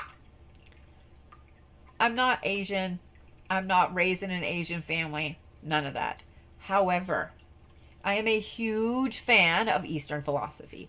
A huge fan of Eastern philosophy. I practice Buddhism. I have taken my Buddhist precepts. I'm a huge fan of Japanese culture, of Korean culture, of Chinese culture. I'm a huge fan. of the philosophies of the East, okay? Of Lao Tzu, of Confucius, of Muramatsu, all of those things. I'm a huge fan. I listen to it a lot. And one of the main themes throughout every bit of Asian philosophy is balance. Is balance. Native American philosophy, balance. Norse culture, balance. I'm just saying. Balance.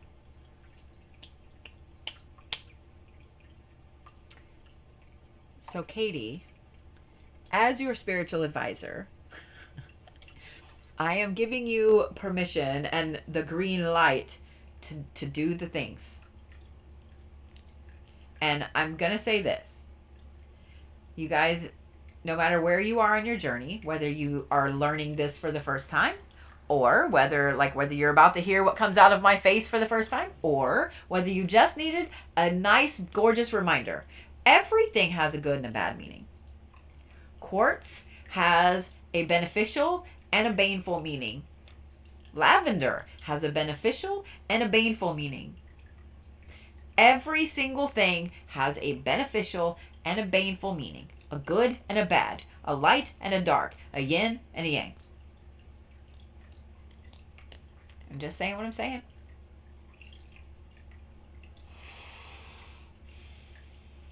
Just gloves are off, Katie.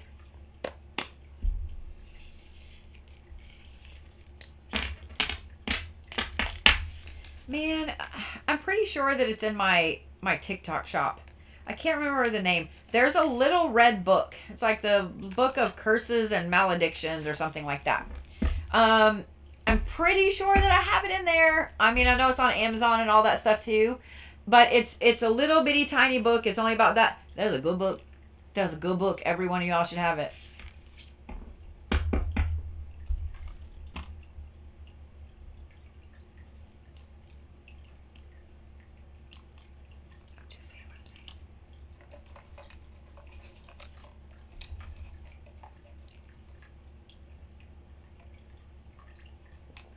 Do I have any videos on karma jars? I do. I do. If you go on my profile here on TikTok and you look at, I don't remember what it's called. It's a playlist, but it's like most watch videos or something like that. There's a few in there. There's one for a cheater that got like 3.2 million views. There's another karma jar in there to punish somebody that, Sass sent it to me. Yes. Here we go. It looks like this. Looks like that. It is the Little Book of Curses and Maledictions for Everyday Use. Dawn Ray Downson. D-O-W-N. Downson. D-O-W-N-T-O-N. Downton. I'm putting an S in there. Thank you, sis. Yeah.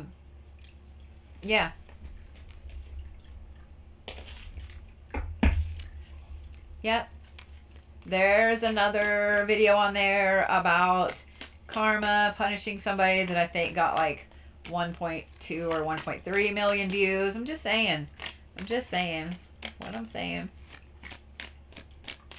Yeah, mine is right down there, along with some other ones. Alrighty. Suzanne Horn is next. Was that the Jen I saw come in? So, Katie, gloves are off. Gloves are off. Just saying.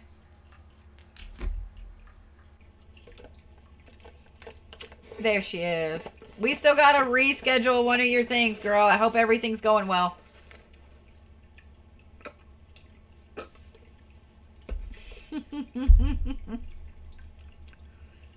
Thank you for that. I hope everything's going fantastic.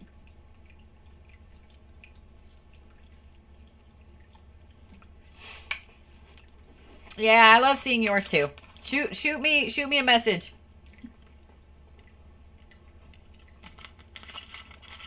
That's so weird. My comments just froze. That was so fucking weird. Man, somebody drank all my shit. All right, Suzanne, ready?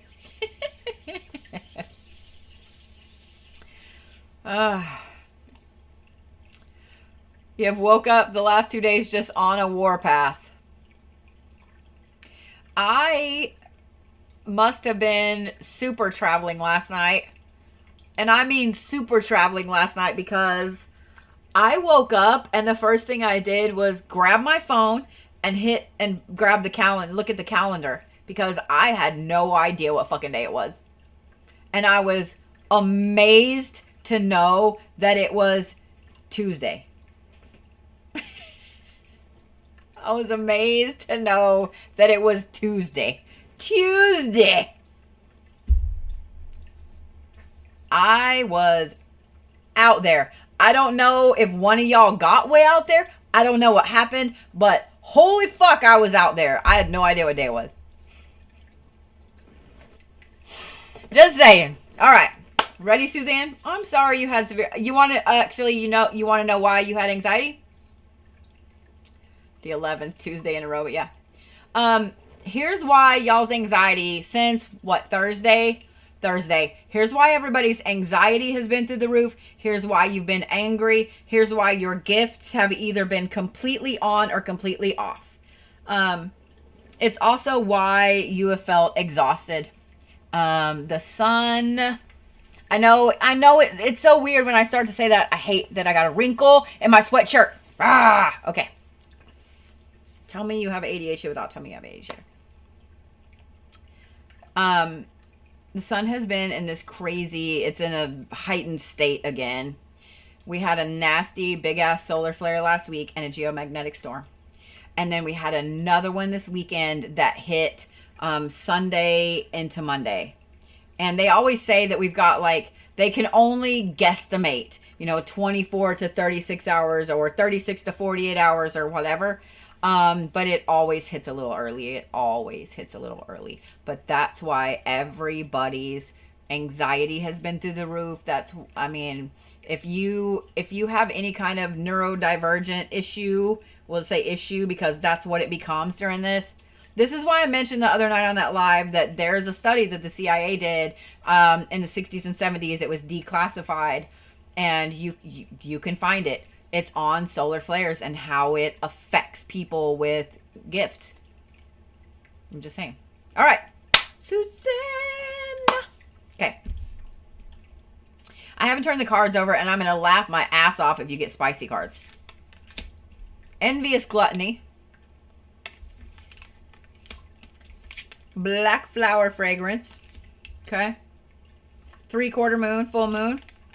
And perchance to dream, new moon. Okay.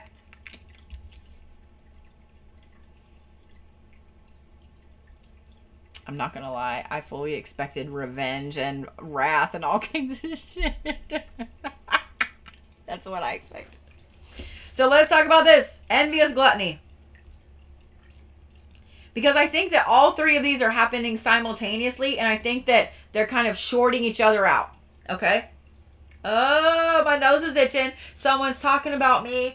I see you over there. All right. Envious gluttony. This is one end of the... Stop. Stop.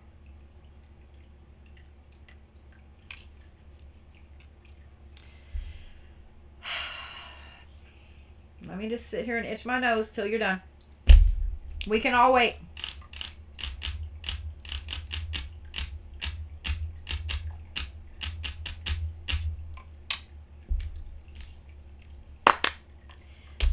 Envious gluttony.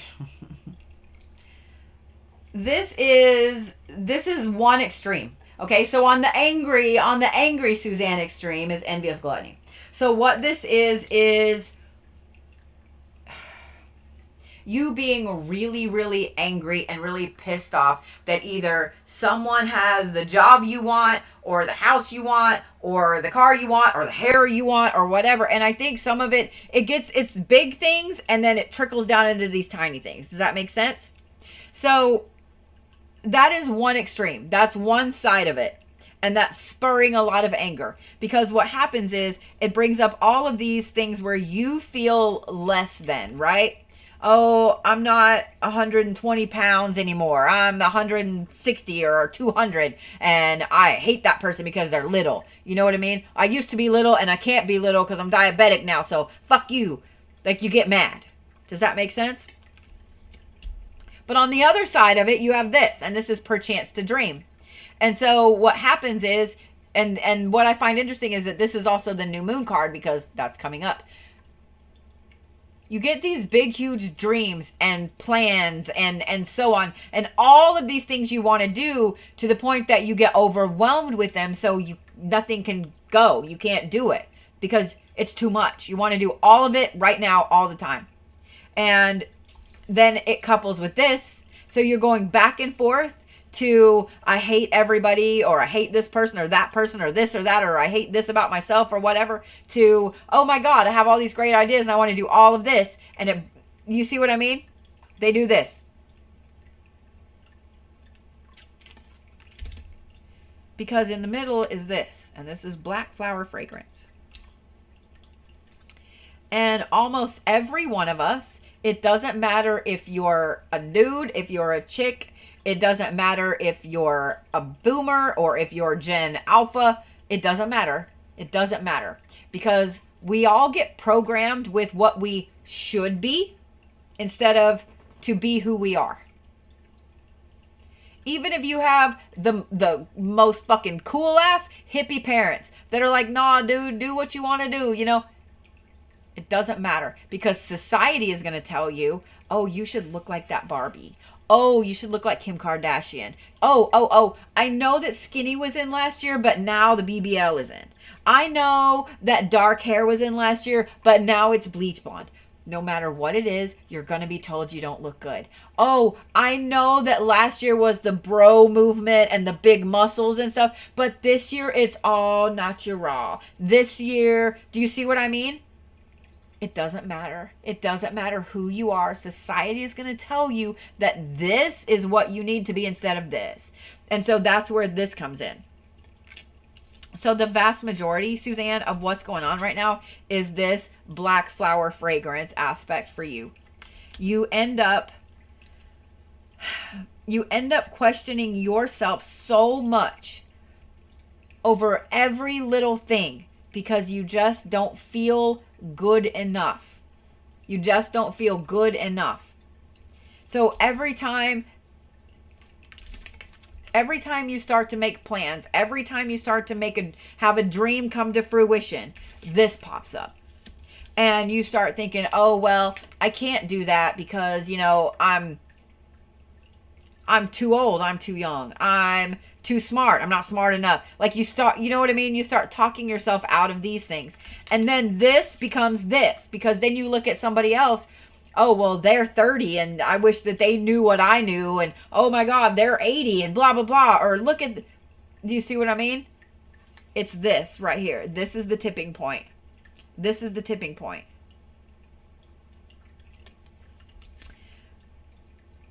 What I'm going to recommend is this.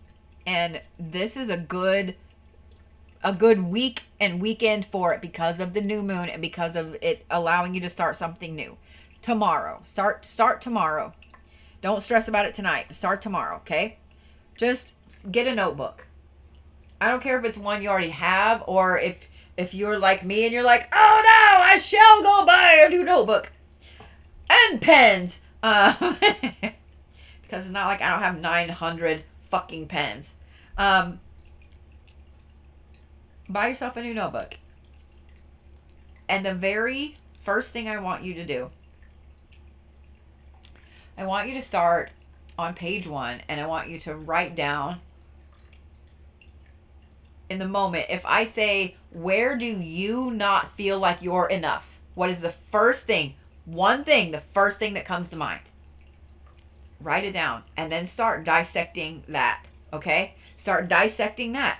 Why do you not feel like you're a good friend? Why do you not feel like you deserve a bubble bath every night? Why do you feel, I know those were weird extremes or whatever, but like, why do you feel like you overcompensate for this or that or whatever? Whatever the biggest thing is, the first thing that comes to your mind, and start dissecting it. Okay, I feel like I'm not a good friend. Why do I feel like I'm not a good friend? Is it because I'm actually not a good friend? Or is it because someone has constantly told me I'm not a good friend? You know when you do those little things, it's like the little tree, the little graph. You start with a question up here, and there's only like a yes or no. And then you just pick one, and it's just yes or no. Do that.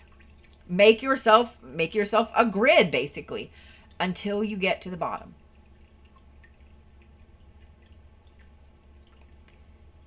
I guarantee you that just a couple of those over the next couple of days, and you're going to work through an intense amount of this. Now, don't try to overdo this. Don't try to overdo this. Just do a couple and then walk away from it for a little bit. Okay? Just one or two. Literally one or two.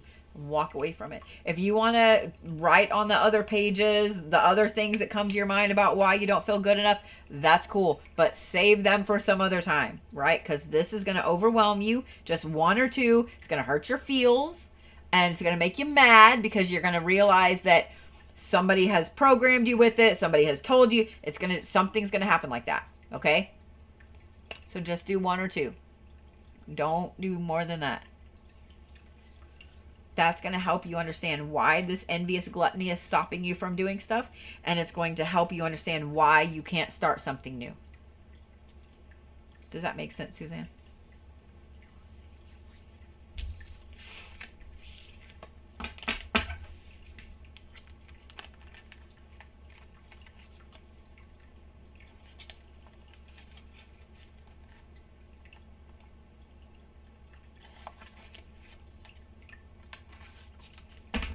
You are so welcome.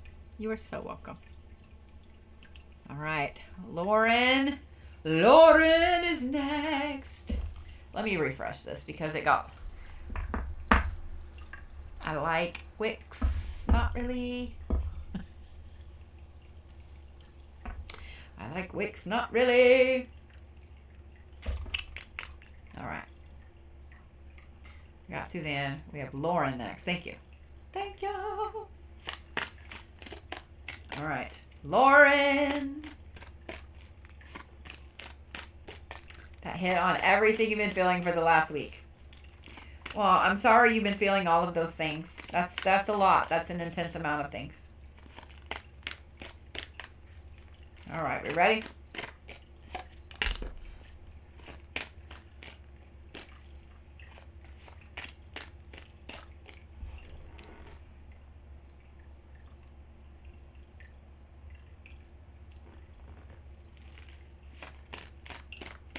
I know you will. I know you will, girl. For those of you guys that are Capricorns, this Scorpio new moon is going to hit you a little hard. It is. Because Scorpio and Capricorn are like this, right? Whereas Cancer is opposite of Capricorn in the zodiac. Scorpio and Capricorn share a lot of the same traits, a lot of the same characteristics. They're both workaholics. They're both very, very driven. So, by the way, I found a Bavarian bakery and restaurant in Tulsa. And they have, y'all know I love my chai. Y'all know I love chai lattes. They have a maple chai latte. I wasn't really sure. I was like, ooh, I need that. I needed it. It's so fucking good.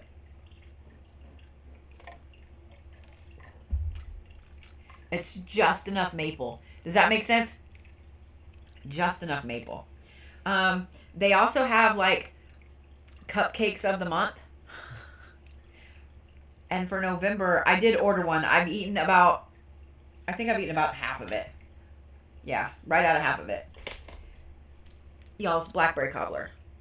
It's blackberry cobbler. It's a blackberry cobbler cupcake. It's so fucking good. There's vanilla.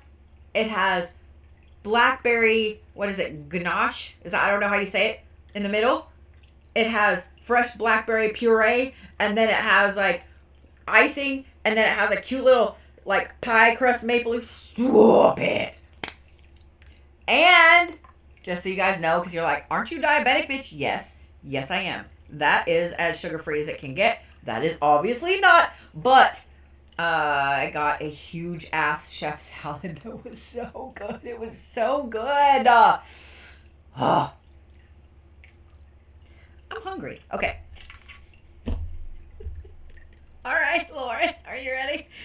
It wouldn't be a good Bodie Live if I didn't talk about food, would it? Would it? All right. Lauren, calling the storm. Today for tomorrow. And peaceful among the thorns. And what I find really interesting is when I saw this, well, let me hold it this way so it shows right, okay? And then you have the moon. Y'all are going to notice it immediately. You ready? See how that is at? I was like, it'd be really interesting if this card came out. And then it sure as shit did. Uh-huh. Not quite the triple goddess symbol, but pretty fucking close. Am I right? Am I right? Am I right? Do you want to know why you're having a hard time right now, Lauren? Do you want to know why you can't get your shit together? Do you want to know why you feel like shadow work is too much and you don't even want to look at it? Because you, my friend, went through a level up and your meat sack hasn't had a chance to digest all of it yet. You went through a big, huge level up and you're still like processing. You're in like a holding pattern, if that makes sense, of just trying to figure the fuck out of what everything is going on. This is why you go from being super fucking angry to being fine with everything being shit. And being peaceful in the middle.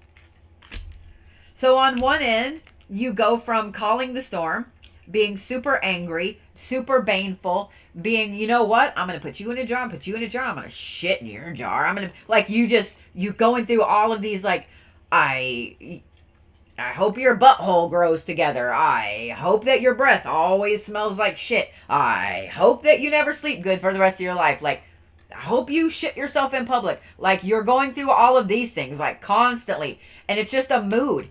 You'll wake up in it. You'll be in it most of the day. And then finally at the end of the day, you're like, oh, I'm exhausted. Because you're calling the storm constantly. And then you wake up one day and you're just super peaceful. And you're just ready for the future. And you're forgetting about the now, but you know, in 3 weeks you got to do this and this, and you know, like the holidays are coming up, and so you're going to do this for Thanksgiving, and then you're going to do this for Christmas, and then oh my gosh, you're going to do this for New Year's, and blah blah blah blah blah, right? Everything's calm. And then you wake up another day and you're like, man, everything is terrible, but that's okay because it's always been terrible, and I'm the strong one, and it will always be terrible, and somebody has to shoulder this burden. And then again, do you see what I mean? You went through this intense level up. And your body is still trying to adjust. But what I want you to notice, and I want to see if you notice this, Lauren. What was not going on right there? Just think about that. What did not come up in these cards? What was one theme? And I know these are shadow work cards, but what was one theme that I didn't mention at all with this?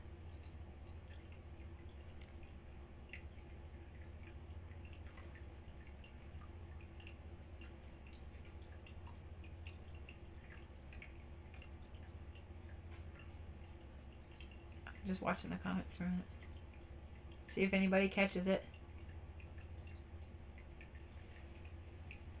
Mm-mm. Nope, not you. Happiness. Happiness. I know somebody would get it. happiness, being grateful.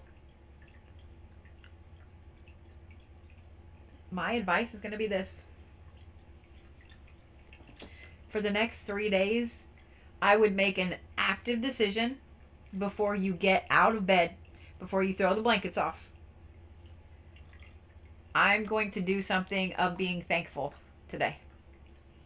I'm going to do something of have words, having gratitude for the universe. Even if you wake up pissed off, or even if you wake up in this peaceful among the thorns, no matter how you wake up, before you ever pull the blanket off, I want you to make up your mind before you ever put your feet on the ground that you're going to do something to give back to the universe. And this could be just here's the thing. This is one of my favorite things to do, to just kind of be thankful and give back to the universe. I don't care if you have a balcony. I don't care if you have a backyard. I don't care if you just got to crack a window or whatever. I burn incense outside. I will take a couple of my favorite incense. I will go put one in the front yard and one in the backyard. I have like a flower pot in each one that doesn't have flowers in it. It just has dirt. I literally would just go put that out there. Or, whatever it is that you want to do, that you need to do. One of the other things, and I talk about this all the time. This is one of the easiest things you can do. While you're doom scrolling, just drop nice comments. That's it. Just drop nice comments. Go into live streams and say, oh my God, I really give a genuine compliment. I love your hair. Oh my God, I love your background. Oh my gosh, your voice is so sweet. Those things, giving back, this being nice, I promise, no matter how you woke up, it's going to help soften that. Because all of the things that you're back and forth with are all things on only one side. You've been trying to get back to happiness, but you've been feeling stuck. Everything is only on one side over here. Calling the storm and being peaceful among the thorns, those are both more negative aspects. There's actually good things about shadow work too. There's good things about shadow work too, y'all. Not just hard shit. And I don't know your personal situation or whatever, but even if it's just taking some food down to a food pantry, or taking some stuff to the local shelter or whatever, something like that. Do something to give back, and I promise it will help to ease some of that off. The other thing, you can do just a plain white candle if you want to be witchy. You can do just a plain white candle. Just a plain white candle of just giving some peace, giving some calm, giving some whatever. Insert whatever you need to here. Carve that into the candle. And carve it upwards, right? Carve it upwards so it's going out into the universe.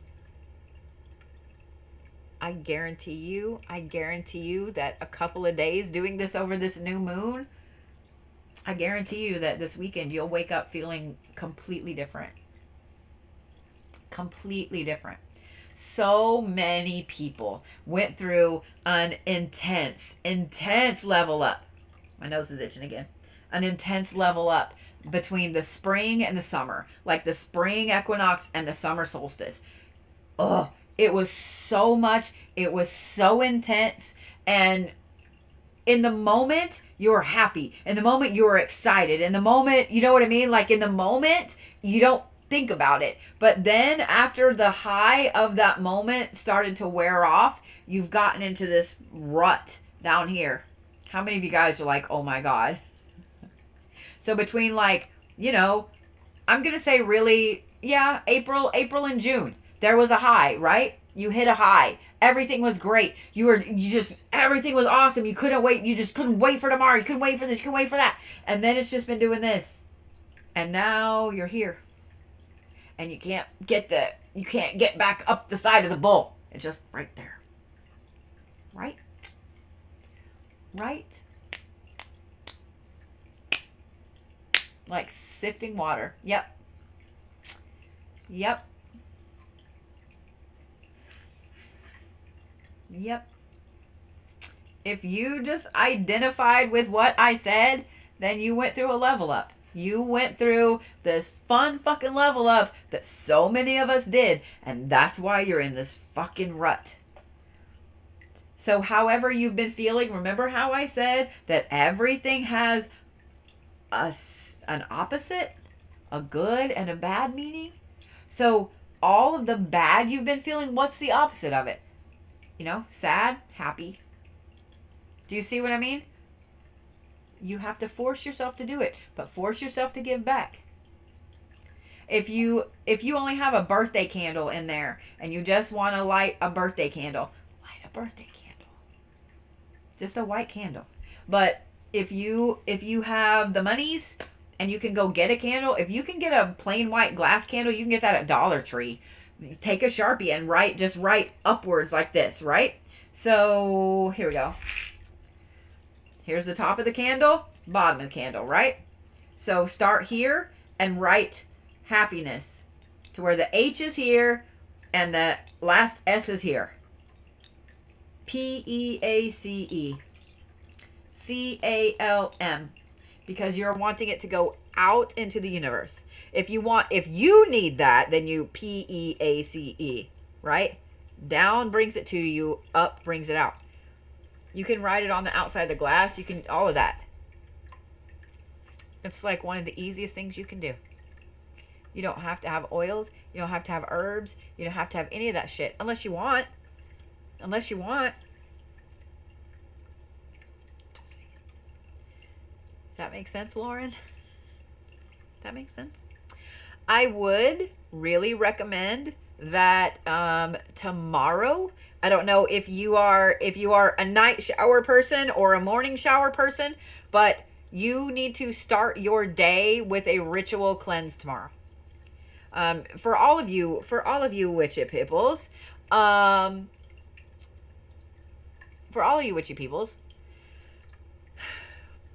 this new moon is a big, huge reset. This is a big, huge reset. Okay? Start with the cleanse. If you cleanse yourself before you go to bed, or cleanse yourself when you get up in the morning and before you start your day. And while you're taking that shower, while you're taking that bath, envision all of this bullshit you've been carrying going right down the fucking drain. Okay? I promise you'll feel better. I promise. I wouldn't shit you. You're my favorite turd. I had to break it up somehow. I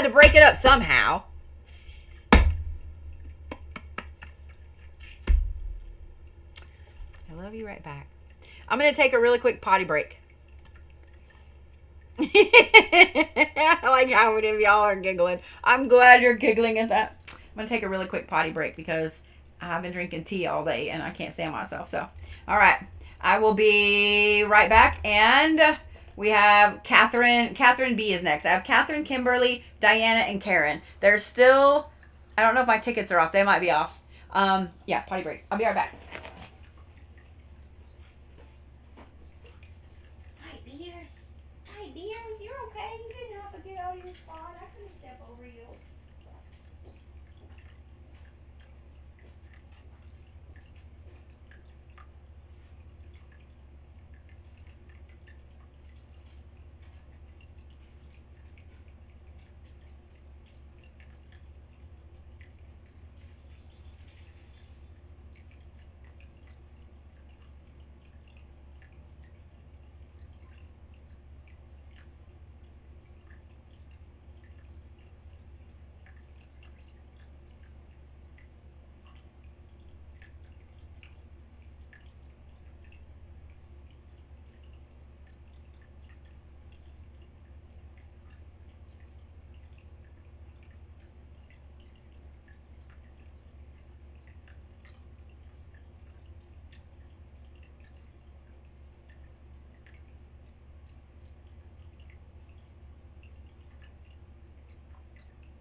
I may have some candles going in there, and I just needed to check on them.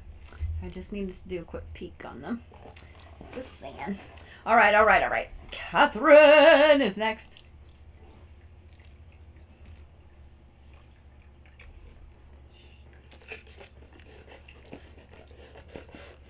Just saying.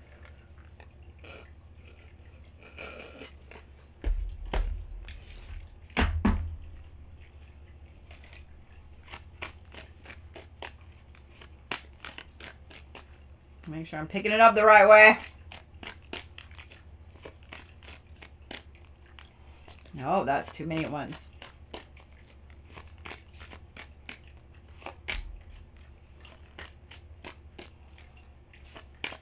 Where did I get this shirt? Where did I get this shirt? I think I got it at Walmart of all places. I think I got it at Walmart like 2 years ago, 3 years ago. I'm trying to think. I'm like 99.9% sure that it was at Walmart, but I'm pretty sure that it was like 2 or 3 years ago. It's a sweatshirt, and I love it, and it's big. It makes me happy. All right, Kathryn, you ready? You have Perchance to Dream, Hiding Your True Self, before I ever turn that third card over, my friend, you do too much for so many people, and Downcast Pride.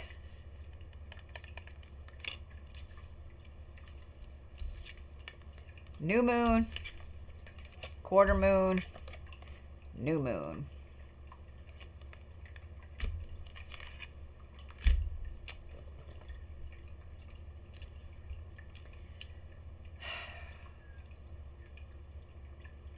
My friend, all you do is everything for other people. You manifest for other people.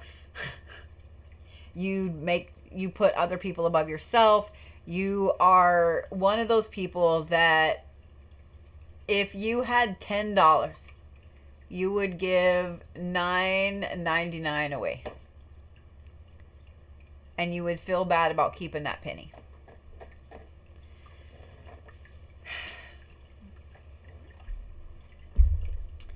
You have all of these things you want to do, all of these things you want to manifest, all of this stuff that you know needs to happen so you can move forward, so you can do what you need to do.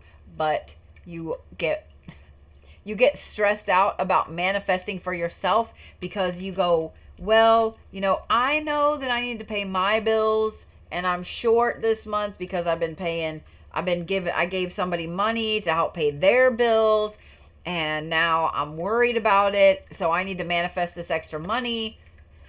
But I probably should manifest for them too because they're in a rough spot too. Like you just instead of only manifesting for Kat, instead of only getting the things done for Kat, you feel so bad about it that you make sure that you include all these other people in, even when they don't deserve it. And because of that, every time you start something new with this,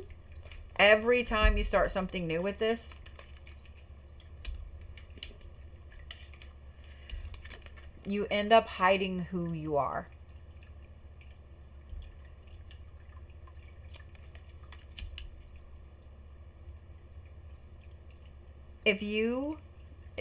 Just what I was talking about, if you are manifesting for yourself,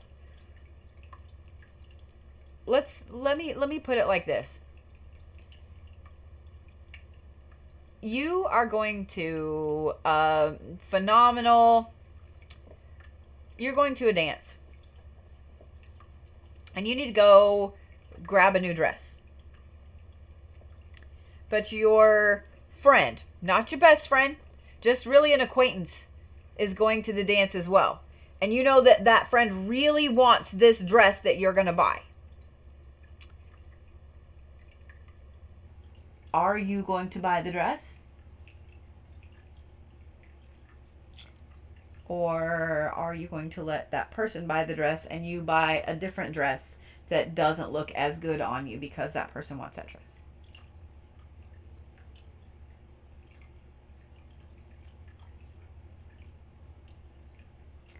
You hide who you are to make other people happy. You hide who you are because you feel like you're not good enough, or insert whatever reasoning here. You hide everything about you.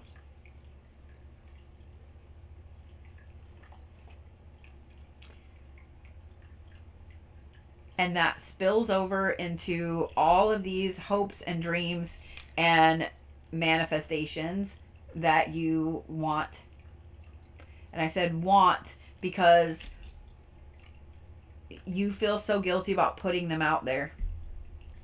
And here's what's funny. This card right here is funny because I see that you said that's a hard one. Even as I'm saying this, and even as you're like, I know, because I know you're sitting there going, oh, I know you're sitting here doing this, right?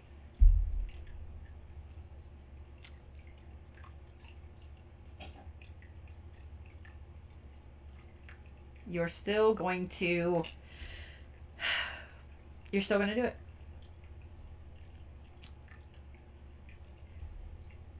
I'm going to do this for you. Somebody's talking about me. My nose is itching.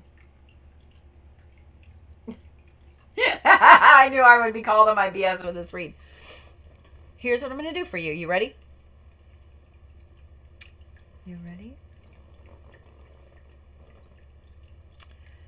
I am going to give you this right here.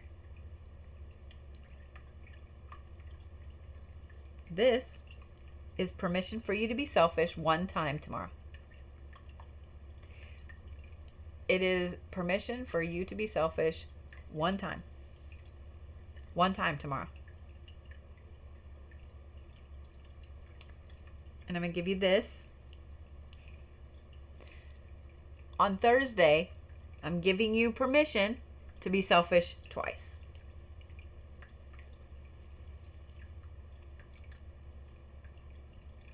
Okay? And I'm going to know if you use them or not. I'm going to know if you use them or not. And you have to spend them. You have to use them. And this being selfish is manifesting something only for you for this new moon. You have the two big cards, the two things that are really you, for you in this read. Your dreams and your pride are new moon. New moon. So tomorrow, I want you to start manifesting something just for you. I don't care if it's just extra money and you get a quarter. I don't care. I want you to start manifesting something just for you tomorrow. And on the new moon, I want you to manifest 2 different things that are just for you. And that's it. And if you're manifesting them, if you're like, I am manifesting a raise, and the little voice over here is like, you should manifest so-and-so having a raise too. No. You need to tell that little voice, okay? It doesn't get to stay. It doesn't get to sit and say, oh, well, if you're going to manifest a raise, then you need to manifest a raise for so-and-so as well. No. Those 3 little things I gave you are just for you. They don't work for anyone else. They are programmed just for Kat, and they don't work for anyone else. I'm just saying. You're going to feel bad about it in the moment. You're going to feel like you need to be hiding. But I promise that by doing that, and letting everybody else manifest whatever the fuck they need to manifest or handle whatever they need to handle for the new moon, you're going to find out that this weekend your dreams are suddenly stronger. You're more on board with working towards the things that you actually want. And I think that you're going to find also you doing something only for you, selfishly for you. Not only that, but let's say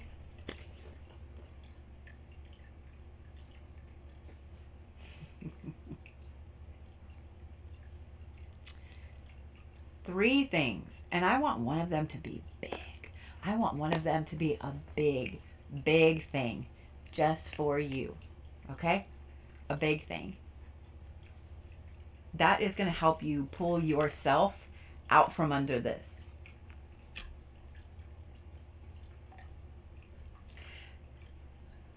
And Kat, I want you to tell everybody. I want you to tell everybody. And I want you to see who has the reaction. Because the person that has the bad reaction to what you're doing, what you're manifesting, oh, are you sure you want to do that? Are the exact motherfuckers that are taking advantage of you to begin with. The ones that say, oh, you're selfish for that, are the exact ones that are taking advantage of you to begin with. And I guarantee one of them will be one that claims to be your friend. Just saying. Does that make sense?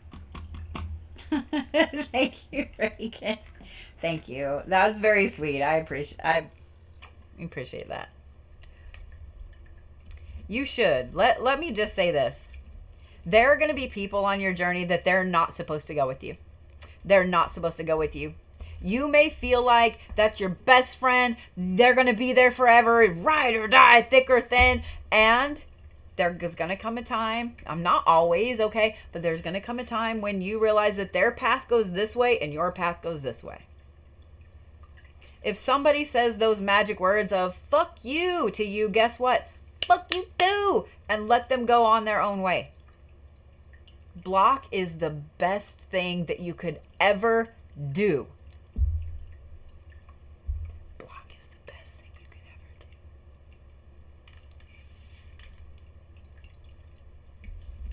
I'm just saying. I'm just saying.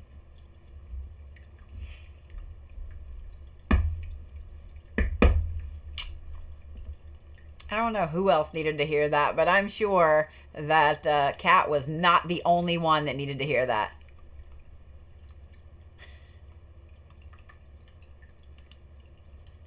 Am I correct? Am I correct?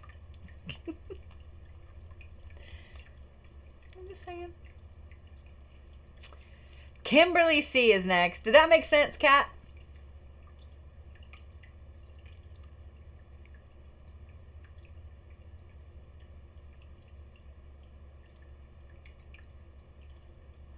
All the sense. Good. Good. And this is where I remind you that your ripples really, really matter, because look at how many people needed to see that.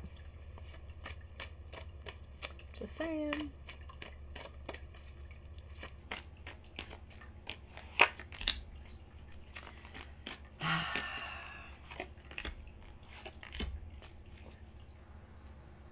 You know, I want to just pause for a minute. Because sometimes the universe sends you signs. And a long time ago, I adopted the stance that nothing is coincidence. That nothing happens by coincidence. Not a single fucking thing happens from coincidence.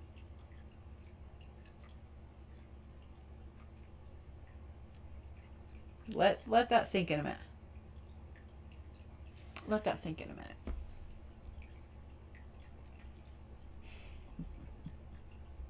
Aw, thank you, free spirit. Just hang out. Just come hang out.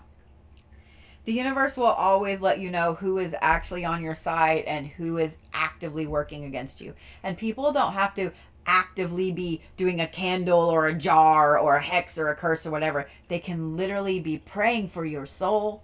They can literally be just saying bad shit about you behind closed doors.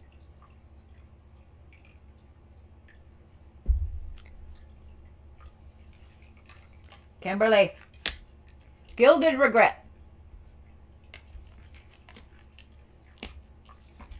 Colorless angel. And blinded to pain. Okay.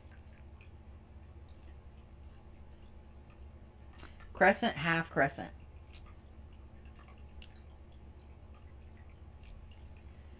All right, Kim.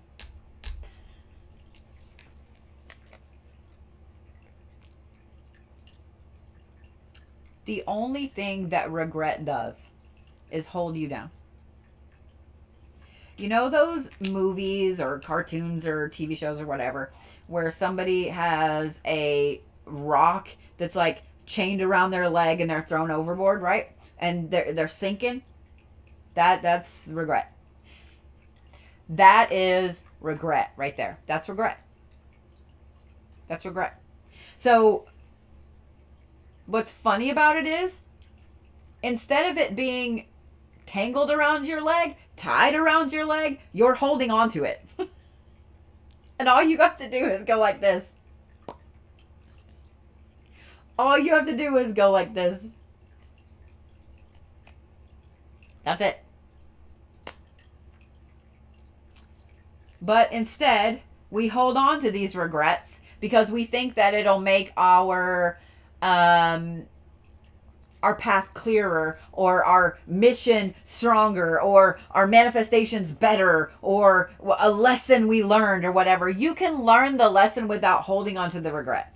Trust me, this is something that I have to tell myself all the time, which is kind of why I'm laughing a little bit, because maybe you're hard-headed, Kimberly. Maybe you're hard-headed, Kim. Instead of all of that being tangled around your leg, all you have to do is go like, and let go of it. That's it. But that's easier said than done. It is 100% easier said than done. Gilded regret comes in so many forms as well. So many forms. A lot of times this has to do with us letting go of something, walking away from something, giving up something that was really important to us so someone else will feel better, or so someone else will, whatever. To boost someone else up.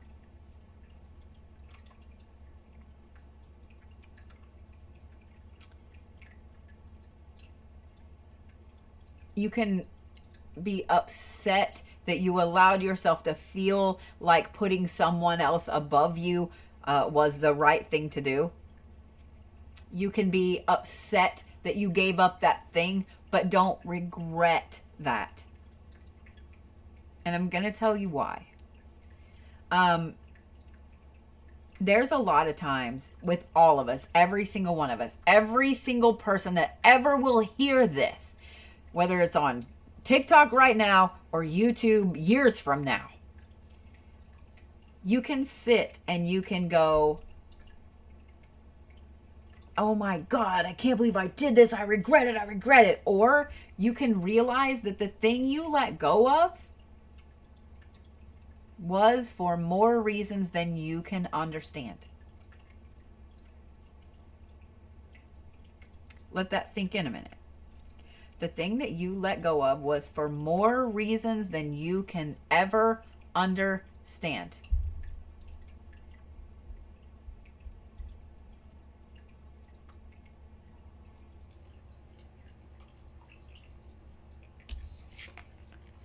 But that gilded regret is what is making everything look like it's lost its luster.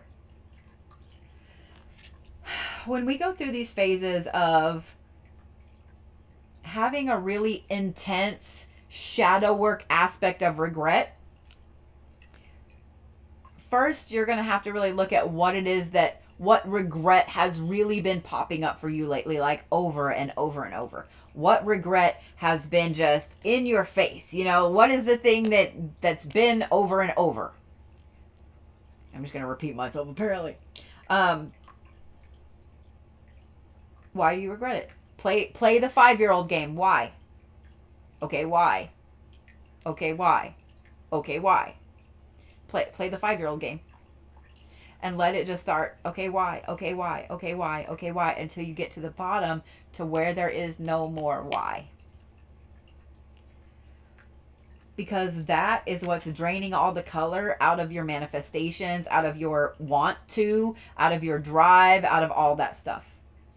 Out of all that stuff.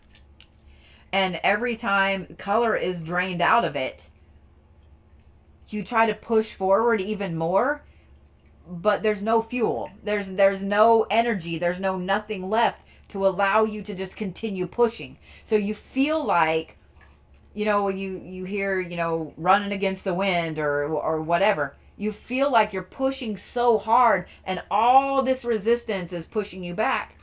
But it's not. It's you pushing your own self back. The blinded to pain is interesting. The blinded to pain is very, very interesting.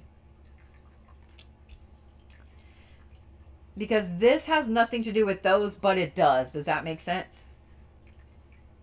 You have gotten so used to getting hurt that you just gloss over it. You just gloss over it.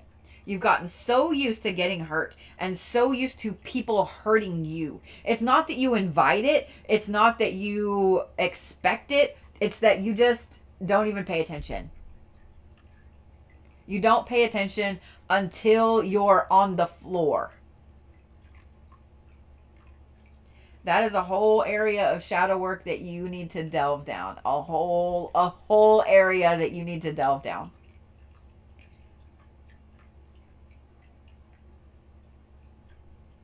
There's a reason why you feel like, not you feel like, there's a whole reason why you just don't even look at it. You just walk through it. Because it's not that you like it. It's not that you're comfortable with it. It's not that you expect it or you just want it to happen. You just can't see it. You just can't see it.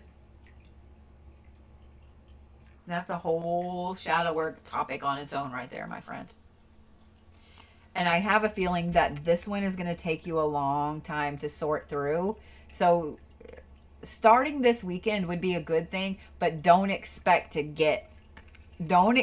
peel too many layers back from that one, because I have a feeling that that one right there is something that has been programmed for so long. Probably since you were like 3 or 4. It's been programmed for so long that you don't even have any idea why. So that one's going to take a lot to sort through. So much to sort through. So much to sort through. Does that make sense, Kim? Yeah, you better get your pen and your notebook. You better get your pen and your notebook. I'm just saying. Start with this. I promise. Start with this. Start with the thing right now that you're kind of regretting the most, and it's going to show you exactly why all of the things that you're manifesting in all of your dreams are just oomph. There's no oomph. There's no energy. There's no color to them. Good. I'm glad it makes a lot of sense. I'm glad it makes a lot of sense. Hey, Sass, are you still here by chance?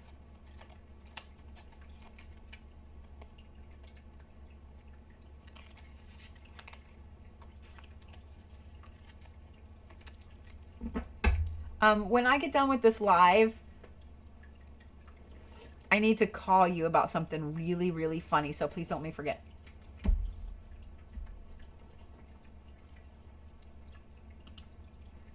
Okay. Just came back from a call, obviously right on time.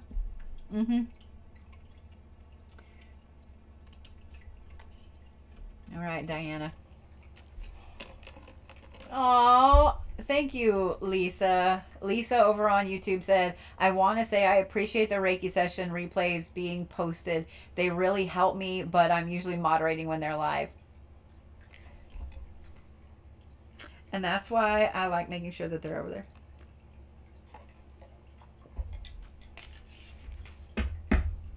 I also, Sass, want you to make sure that you have like rubber pants on, because when I send this to you, you're going to laugh. You're probably going to laugh so hard you wet your pants. I'm just saying. It's that funny. Just saying. So I tried to post the candles from the other night, and I've got to figure out what to do, because that is a 6.5 well, actually 6 hour and 52 minute long live stream, and because of the music that was playing in the background, YouTube blocked it. So I don't know if I need to chop it up and put different music on it. I don't know. That's what I'm gonna have to do. Yeah, I was pissed because it took forever to get it downloaded and forever to get it uploaded, and then YouTube were like, I was really spicy that day. I was really spicy. Really spicy. All right. Diana. You ready? Are you ready, Diana?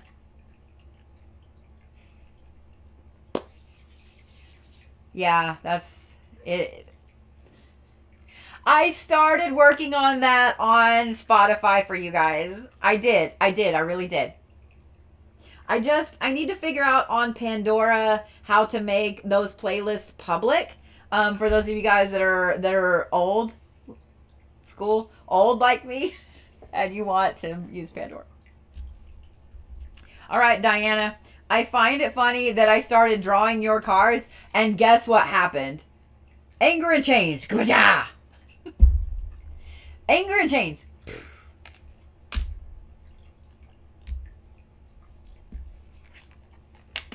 And then you have envious gluttony. And then you have hiding your true self. This is a lot of red and black. Am I wrong?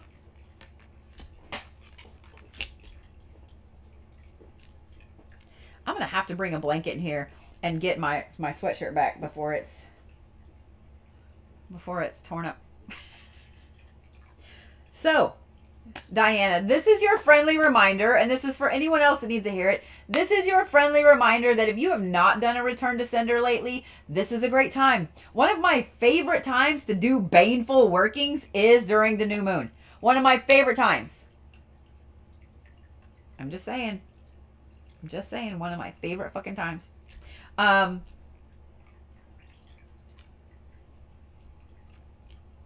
and chains. When this popped up, it tells me that you've been weirdly, irrationally angry lately.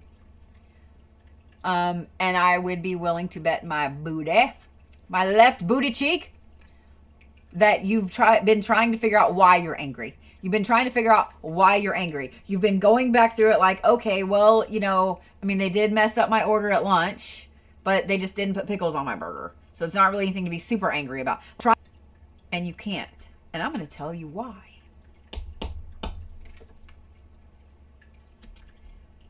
Anger is a defense mechanism.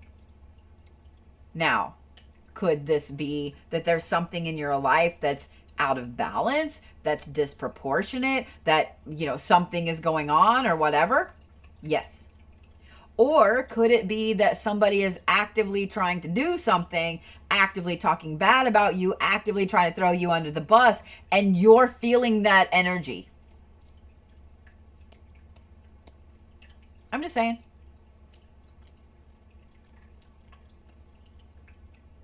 You choose. But anger is a defense mechanism. It is an emotional defense mechanism. And you as a human meat sack, you as your meat self, Meat self. Your meat self. You are full of energy and you are full of water. And water conducts electricity, which is energy. So you are energy with a superconductor. So when somebody's sending negative shit at you, when somebody's sending bullshit at you, when somebody's being an ass because they obviously are miserable in their own fucking life, they send shit and you get angry. And you don't know why you're angry. You're just fucking angry and you want to burn the world down. And you want to burn the world down.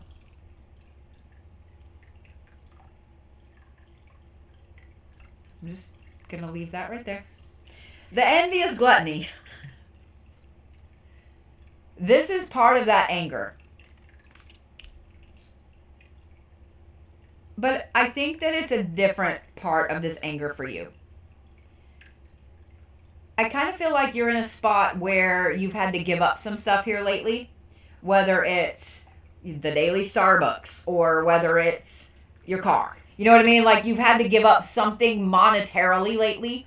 And so it has you mad. It has you mad. Does that make sense? And it's not so much that you're mad about, I love that she said spot on. It's not so much that you're just super fucking mad about, this or this or this or this. You're just mad at the entire situation, right? At the entire situation, at your job, at your bank, at your bills, at the economy, you're just mad, right? So that's where the envious gluttony comes up. The envious gluttony comes up where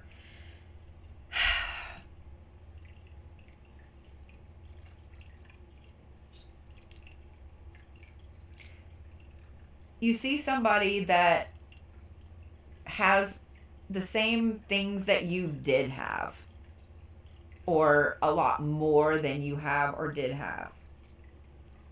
And so then you end up getting this envious gluttony because you just want to make sure that you get back up there. Do you see what I'm saying? So my advice with this, my advice with the envious gluttony, my advice with the anger about somebody else having something that you don't, use that as a driving force.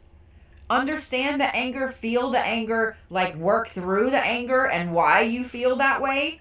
This is not this one now. I'm full on believing somebody's fucking with you. But this one. Understand it, feel it, don't stay in it, but transmute that into power. Transmute that into you pushing forward, you moving forward, etc. Okay? Because what that's causing is this. And this is the hiding your true self.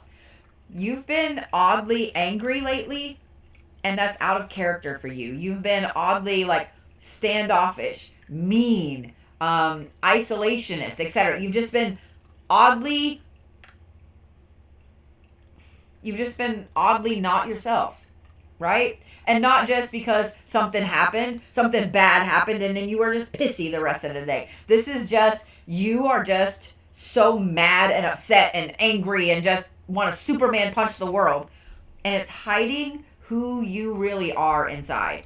The nice, kind, amazing, magical, spiritual powerhouse Diana is getting shoved down under all of this crazy ass anger and all of this crazy ass envy that isn't yours, that you've never had before.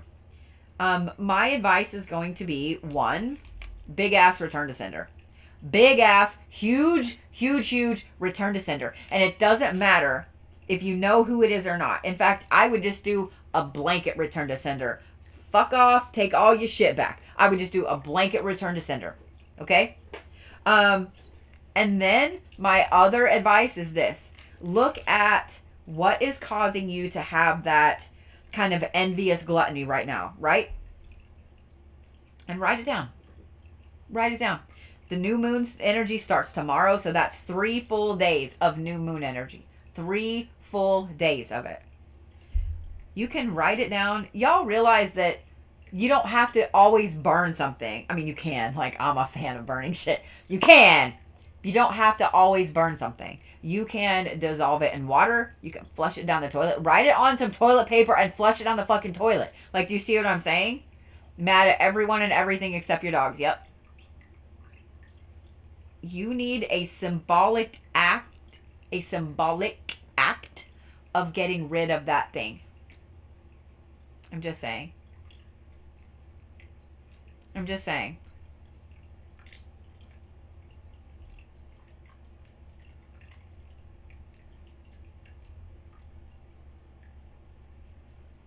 Just saying.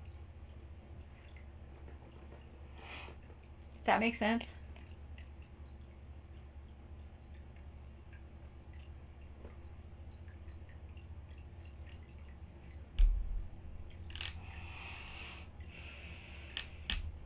Do a blanket return to sender for everybody. Do a blanket return to sender for everybody.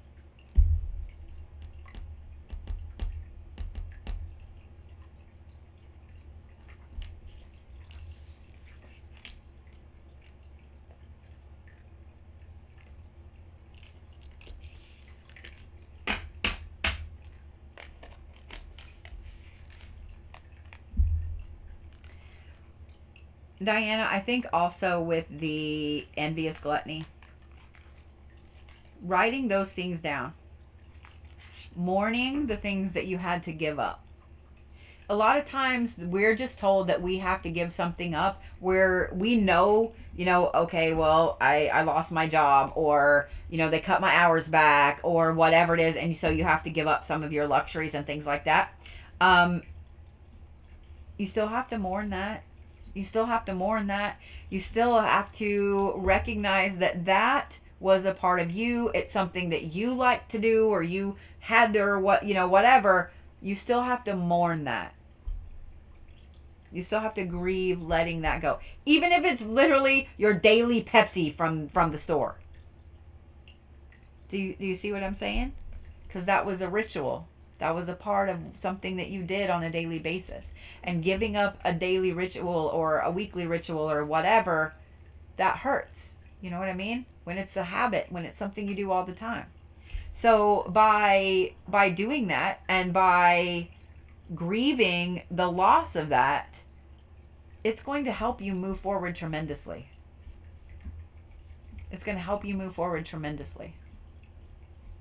Yeah, see, Christine would die without Sonic drinks. Christine would die without Sonic drinks.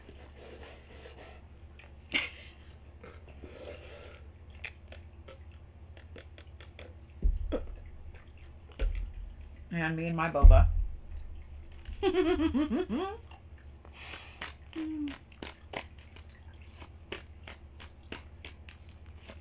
Karen W is next.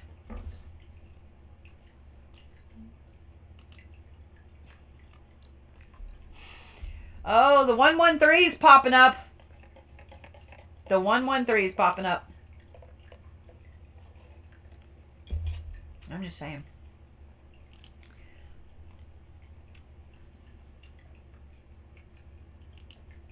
I gotta fix something here real quick.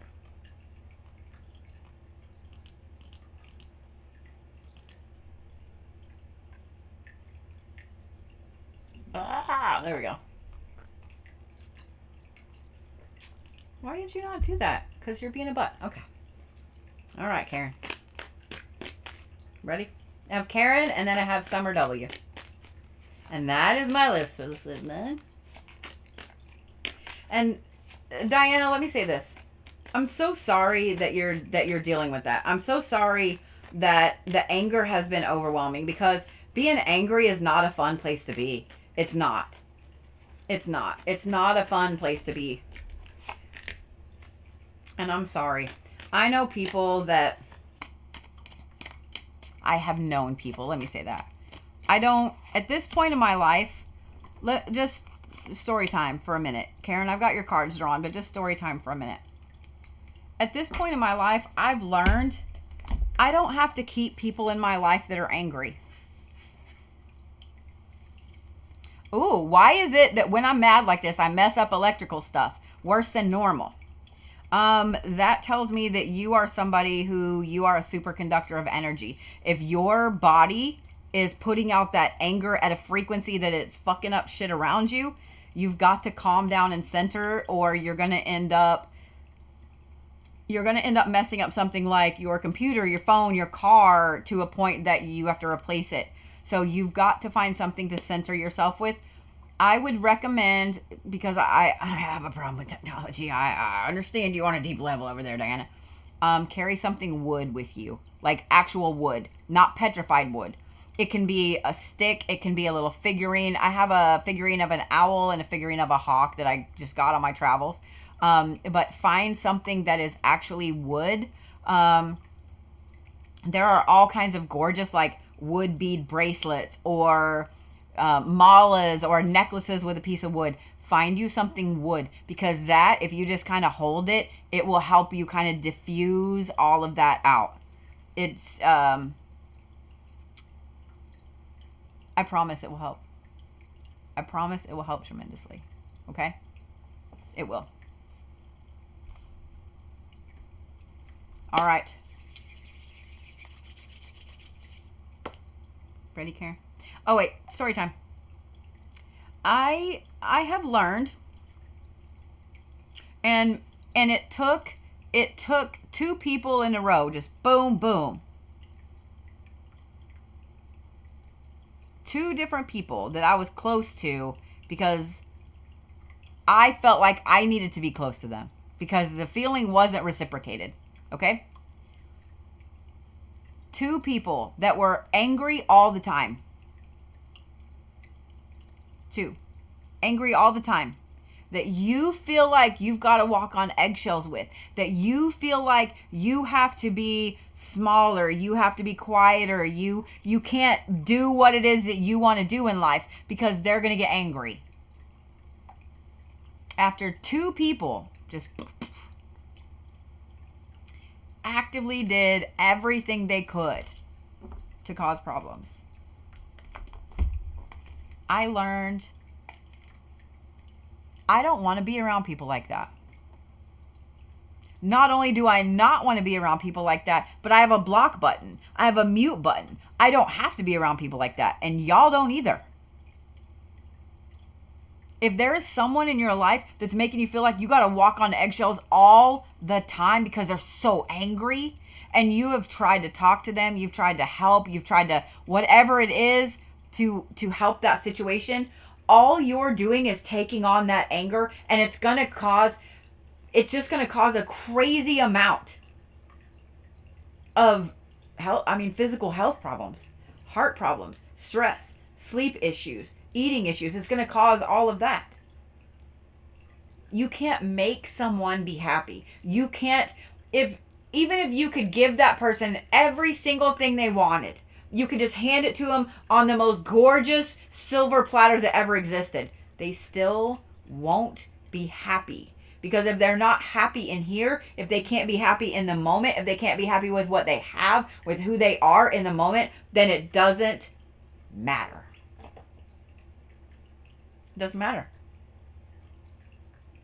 No one is responsible for your happiness or your success or your bank account no one is responsible for that stuff but you. And you are the only one responsible for yours. You are the only one that can control your emotions, yourself, your reactions. That's it. That's it. You cannot control anybody else's. And people try all the time to control. It's not so much control, but I'm putting it in air quotes, making someone else happy, and you can't. You can't. And I'm just going to tell you guys right now, you're not responsible for someone else's happiness. You're not responsible for someone else's happiness. And if someone is trying to put that on you, that is not a friend. That is not someone that loves you. That is not a best friend. No, that is a toxic motherfucker. Let that sink in.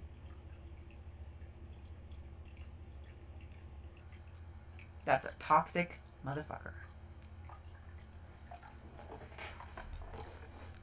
And they can kick every rock on their way out. All right, Karen.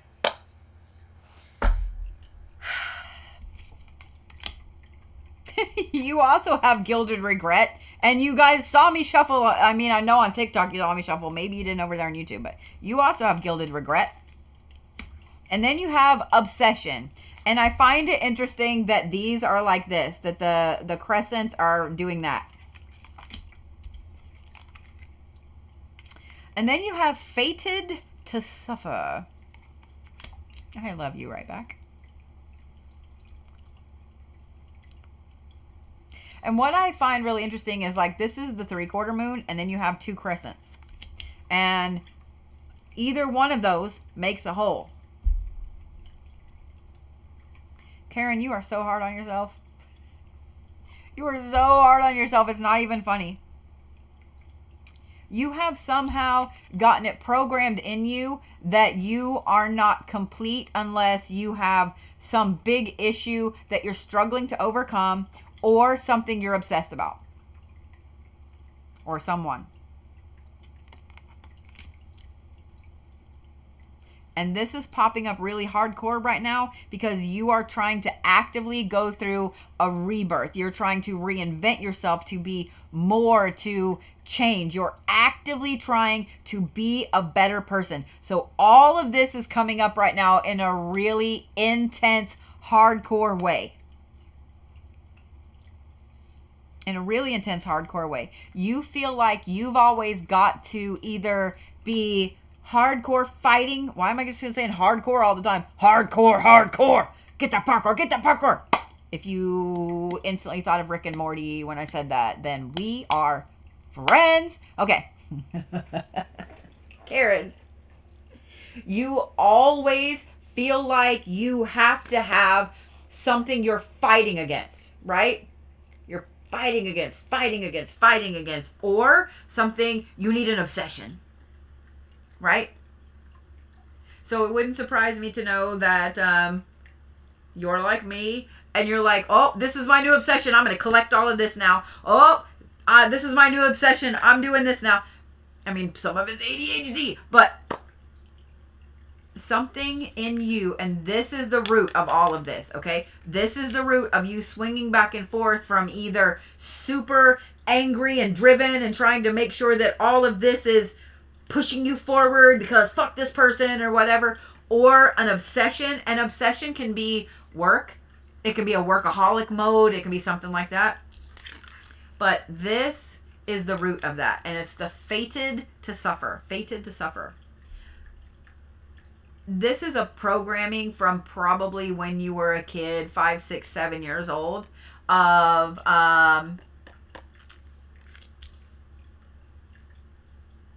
almost like you being the whipping boy. Does that make sense? Like you being the one that bore all of the blame for everything. So you feel like it is your responsibility to never be happy. I would really, really recommend looking up. Y'all can find all kinds of free shadow work prompts online. Okay? Be careful using ChatGPT. You can use ChatGPT to get shadow work prompts. Just say, hey, can you write me 10 shadow work prompts for relationships, for shadow work of relationships, or for shadow work of abandonment or whatever. But don't use ChatGPT as a therapist, okay? Because it's only going to tell you what you want to hear. It's only going to regurgitate the things you've already said. So don't do that. But if you just want shadow work prompts, then absolutely. So shadow work prompts about childhood. I don't want to say trauma because that's too broad. About childhood responsibility. That's going to help you with this. I'm glad you said that makes sense. That's going to help you with this because this is the key. This is why you're swinging back and forth like this all the time. It's why you feel like there's never a calm moment in your life because you just have this internal drive that's always pushing you to have something bad happen, to have something intense happen. So there's no calm. if that makes sense, Karen. What's funny is, even though this sounds like a crazy big massive thing, it's actually not. I mean, the underlying thing, yes, but getting to the bottom of it and pinpointing and figuring out what it is, it's actually not that hard.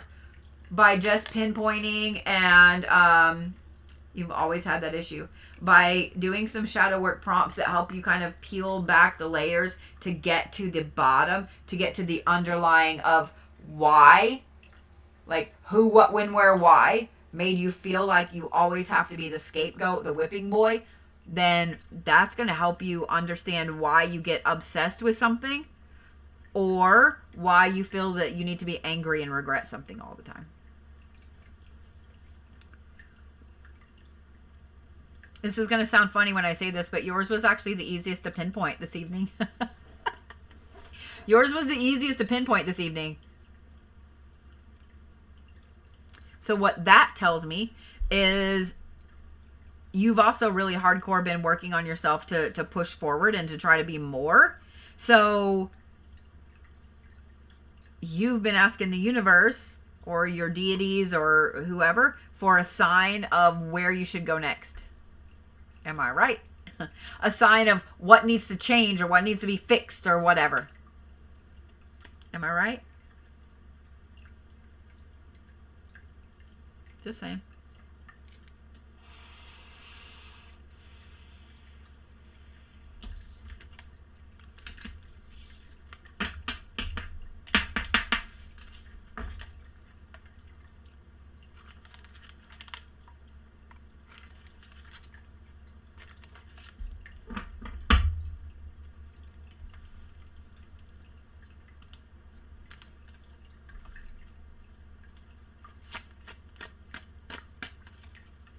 All right, Summer is my last one of the evening.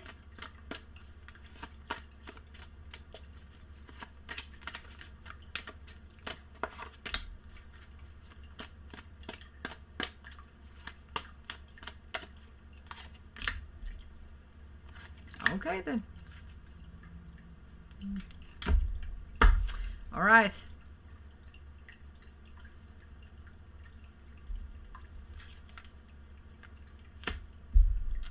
Fated to suffer, because of course, masquerade, and anger in chains. Yep. And I find that yours is interesting because both of these are the 3/4 moon, right? And the crescent.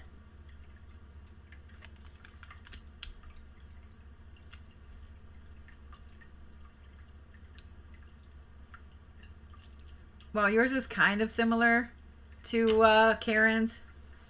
It's also kind of different. You have two major shadow work aspects of yourself that you've been really working on really hardcore. And that is why you feel like you need to put this mask on in front of everybody. Why you feel like you need to... It's not so much pretending to be someone you're not. It's just putting this mask on, right? Of... either everything is fine or being the strong one or whatever. It's just a mask. So you're trying to figure out why you do that. And then you're also trying to figure out why you're always taking on projects, whether it's people, things at work, whatever, projects that you know in the moment are going to fuck you up, right? Like, you know damn well that friend over there is as toxic as fuck, but you're also like, yeah, but they really need a friend. Or, you know what? I really can't take on another project at work, and that one right there is going to be horrible and it's going to cause all the problems, but I'll do it. Like, you switch back and forth between those, right? Here's why.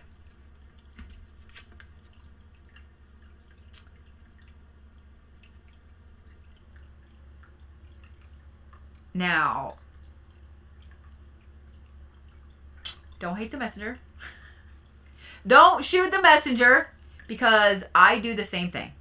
Okay? I am that person. I don't ever want anybody to really know that I'm angry. I don't. Because I've had it used against me so many times when I had every right to be angry. I'm telling you this for a reason. I want you to listen. I've had every right to be angry. Someone cheated on you. You have every right to be angry and hurt. Someone stole from you. You have every right to be angry and hurt. Someone pushed you down. You have every right to be angry and hurt, right? But when they constantly make it that it's a problem,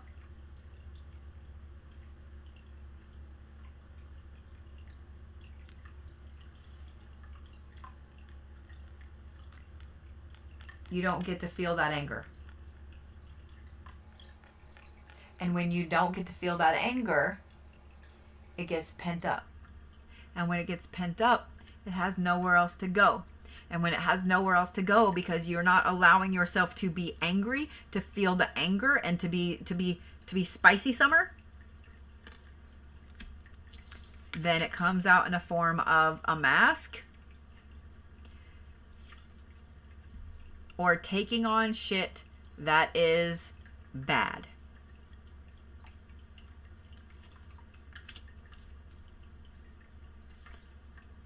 They actually have done studies about pent-up emotions and the stress that it can cause on your body. If you guys really want to fall down a rabbit hole of that, that is 100% that is 100% a reason to get a massage, if I ever heard one. It is 100% a reason to take nice, long, hot, leisurely baths on a daily basis, if I ever heard one. But there are so many different things that holding anger in will do to your body physically. Now, am I saying that Summer needs to go out and be completely like rage-filled feral? No, but you need to find a way to, you need to have a moment where you are. You do. You need to have a moment where you are. I know there are still rage rooms around.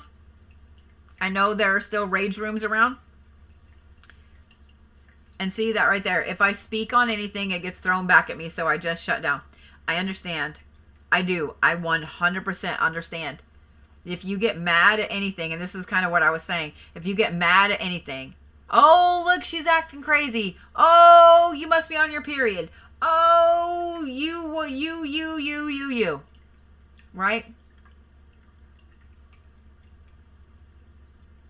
Right?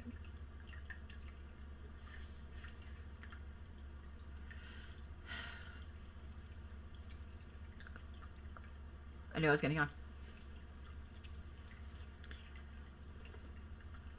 My friend, that's some intense shadow work about why you continue to stay around the people that are not allowing you to ever feel any type of emotion. It's hard. It's so hard. I have been there, and it is one of the worst things ever. It is one of the worst things ever, because when you have somebody that's constantly throwing your own natural emotional responses, the things that you as a person need to be able to feel and process and be validated with, when they're constantly throwing those back at you, it is so hard. It is so hard to face the reality that that person is not a healthy person for you to be around. I'm just saying. I had to get diagnosed with heart problems. I had to be laying in bed after a heart cath to realize that that was not the place I needed to be. When you're in your early 40s and getting diagnosed with severe heart issues because of stress And they're telling you if you just alleviate the stress. Just saying. Oh, ever since my mom told me I was the biggest mistake she ever had when I was young, broken. That is a horrendous thing to say to someone, and I am very sorry, and that makes me angry for you. That makes me so angry for you, Summer. And I'm gonna say this. I know, I hope it helps, and it may not. Nobody's a mistake. Nobody's a problem. Nobody is somebody else's problem. Saying that to someone is not that person's problem. That was in no way ever a Summer problem.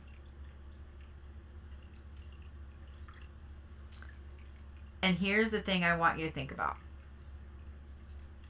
I find it interesting that you're my last read of the night. And I watched the comments. There were so many people that needed to hear what I was saying to you, even though it was you, it was your read. I'm doing it for you.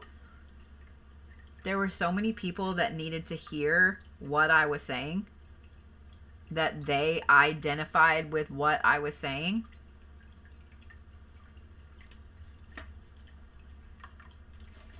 I don't think that sounds like a mistake to me. Gotta unplug my microphone for a minute to plug my phone in. Otherwise, we're gonna lose y'all. I'm gonna lose y'all.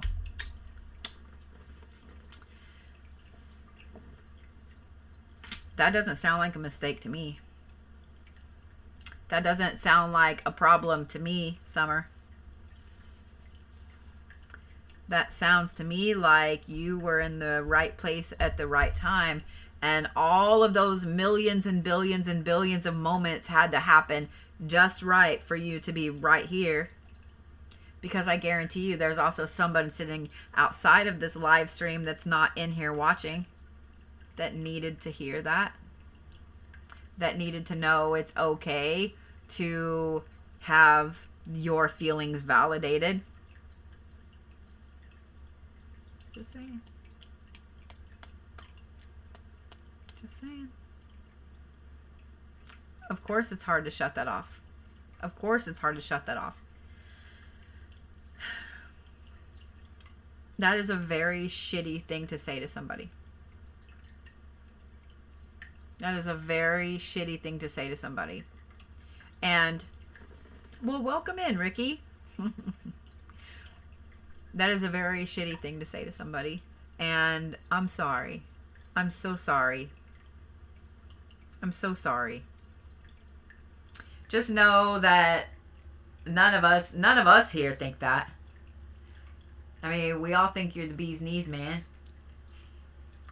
You ever seen a bee's knee? I'm just saying. If you guys ever, this is off the subject, but have you ever looked at a bee's leg? Have you ever looked at a bee's knee? They're actually really cute. They just bend. It's so cute. I'm just saying. So, and it's 11:11.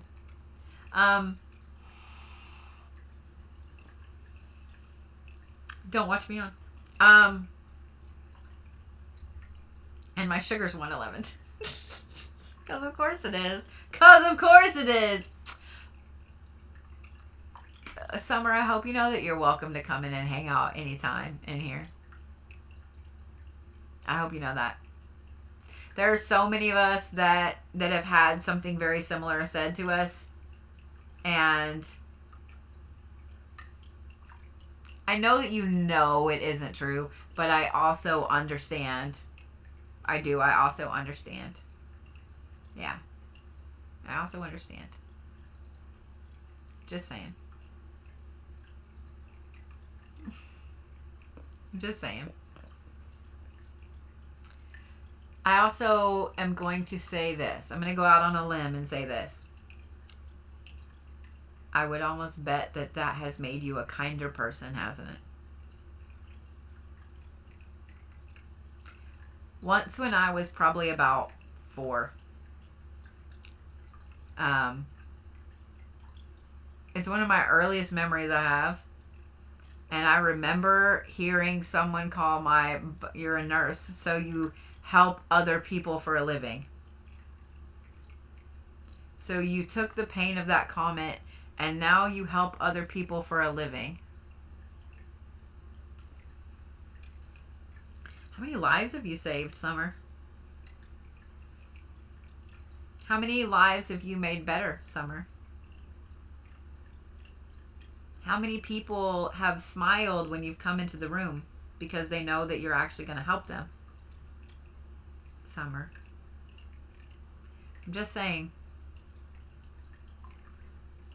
I'm just saying.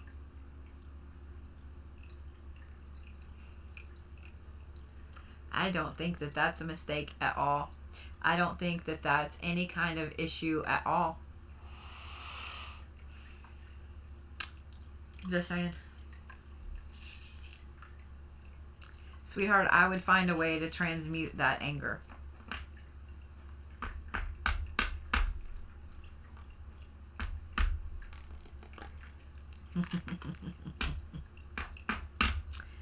Just saying. I'm just saying.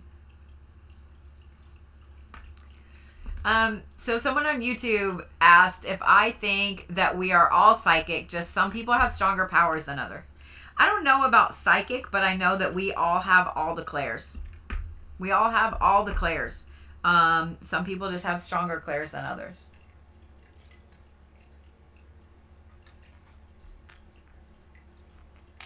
You've held so many hands that had to leave this world and always gave them a smile. I think that that's an amazing gift that you can give someone. I mean, Summer, that's an amazing, amazing gift that you can give someone.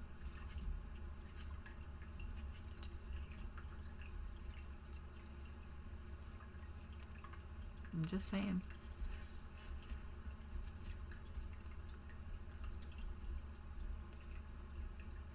Being there with somebody when they don't have anybody at probably the most important time in their life.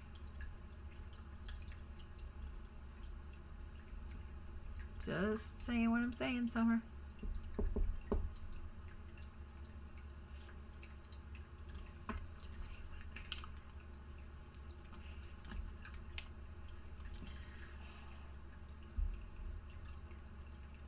Y'all, don't ever think that you're not worth anything. Don't ever think that. Don't ever think that. I know that people are going to make you feel like you're not worth anything. I know that people are going to make you feel like you're less than, like you're damaged, like you're broke, whatever. They're going to make you feel like that. And every time someone tries to make you feel like that, I want you to know that that is a them problem. It's a them problem. It's either them projecting their own problems onto you, or it's them just being a piece of shit. I mean, we're just going to call it what it is. That is a them problem. It is in no way a you problem. Just saying.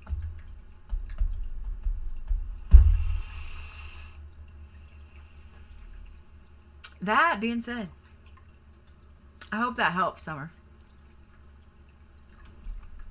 I hope that helped. So I'm going to go ahead and close YouTube over here.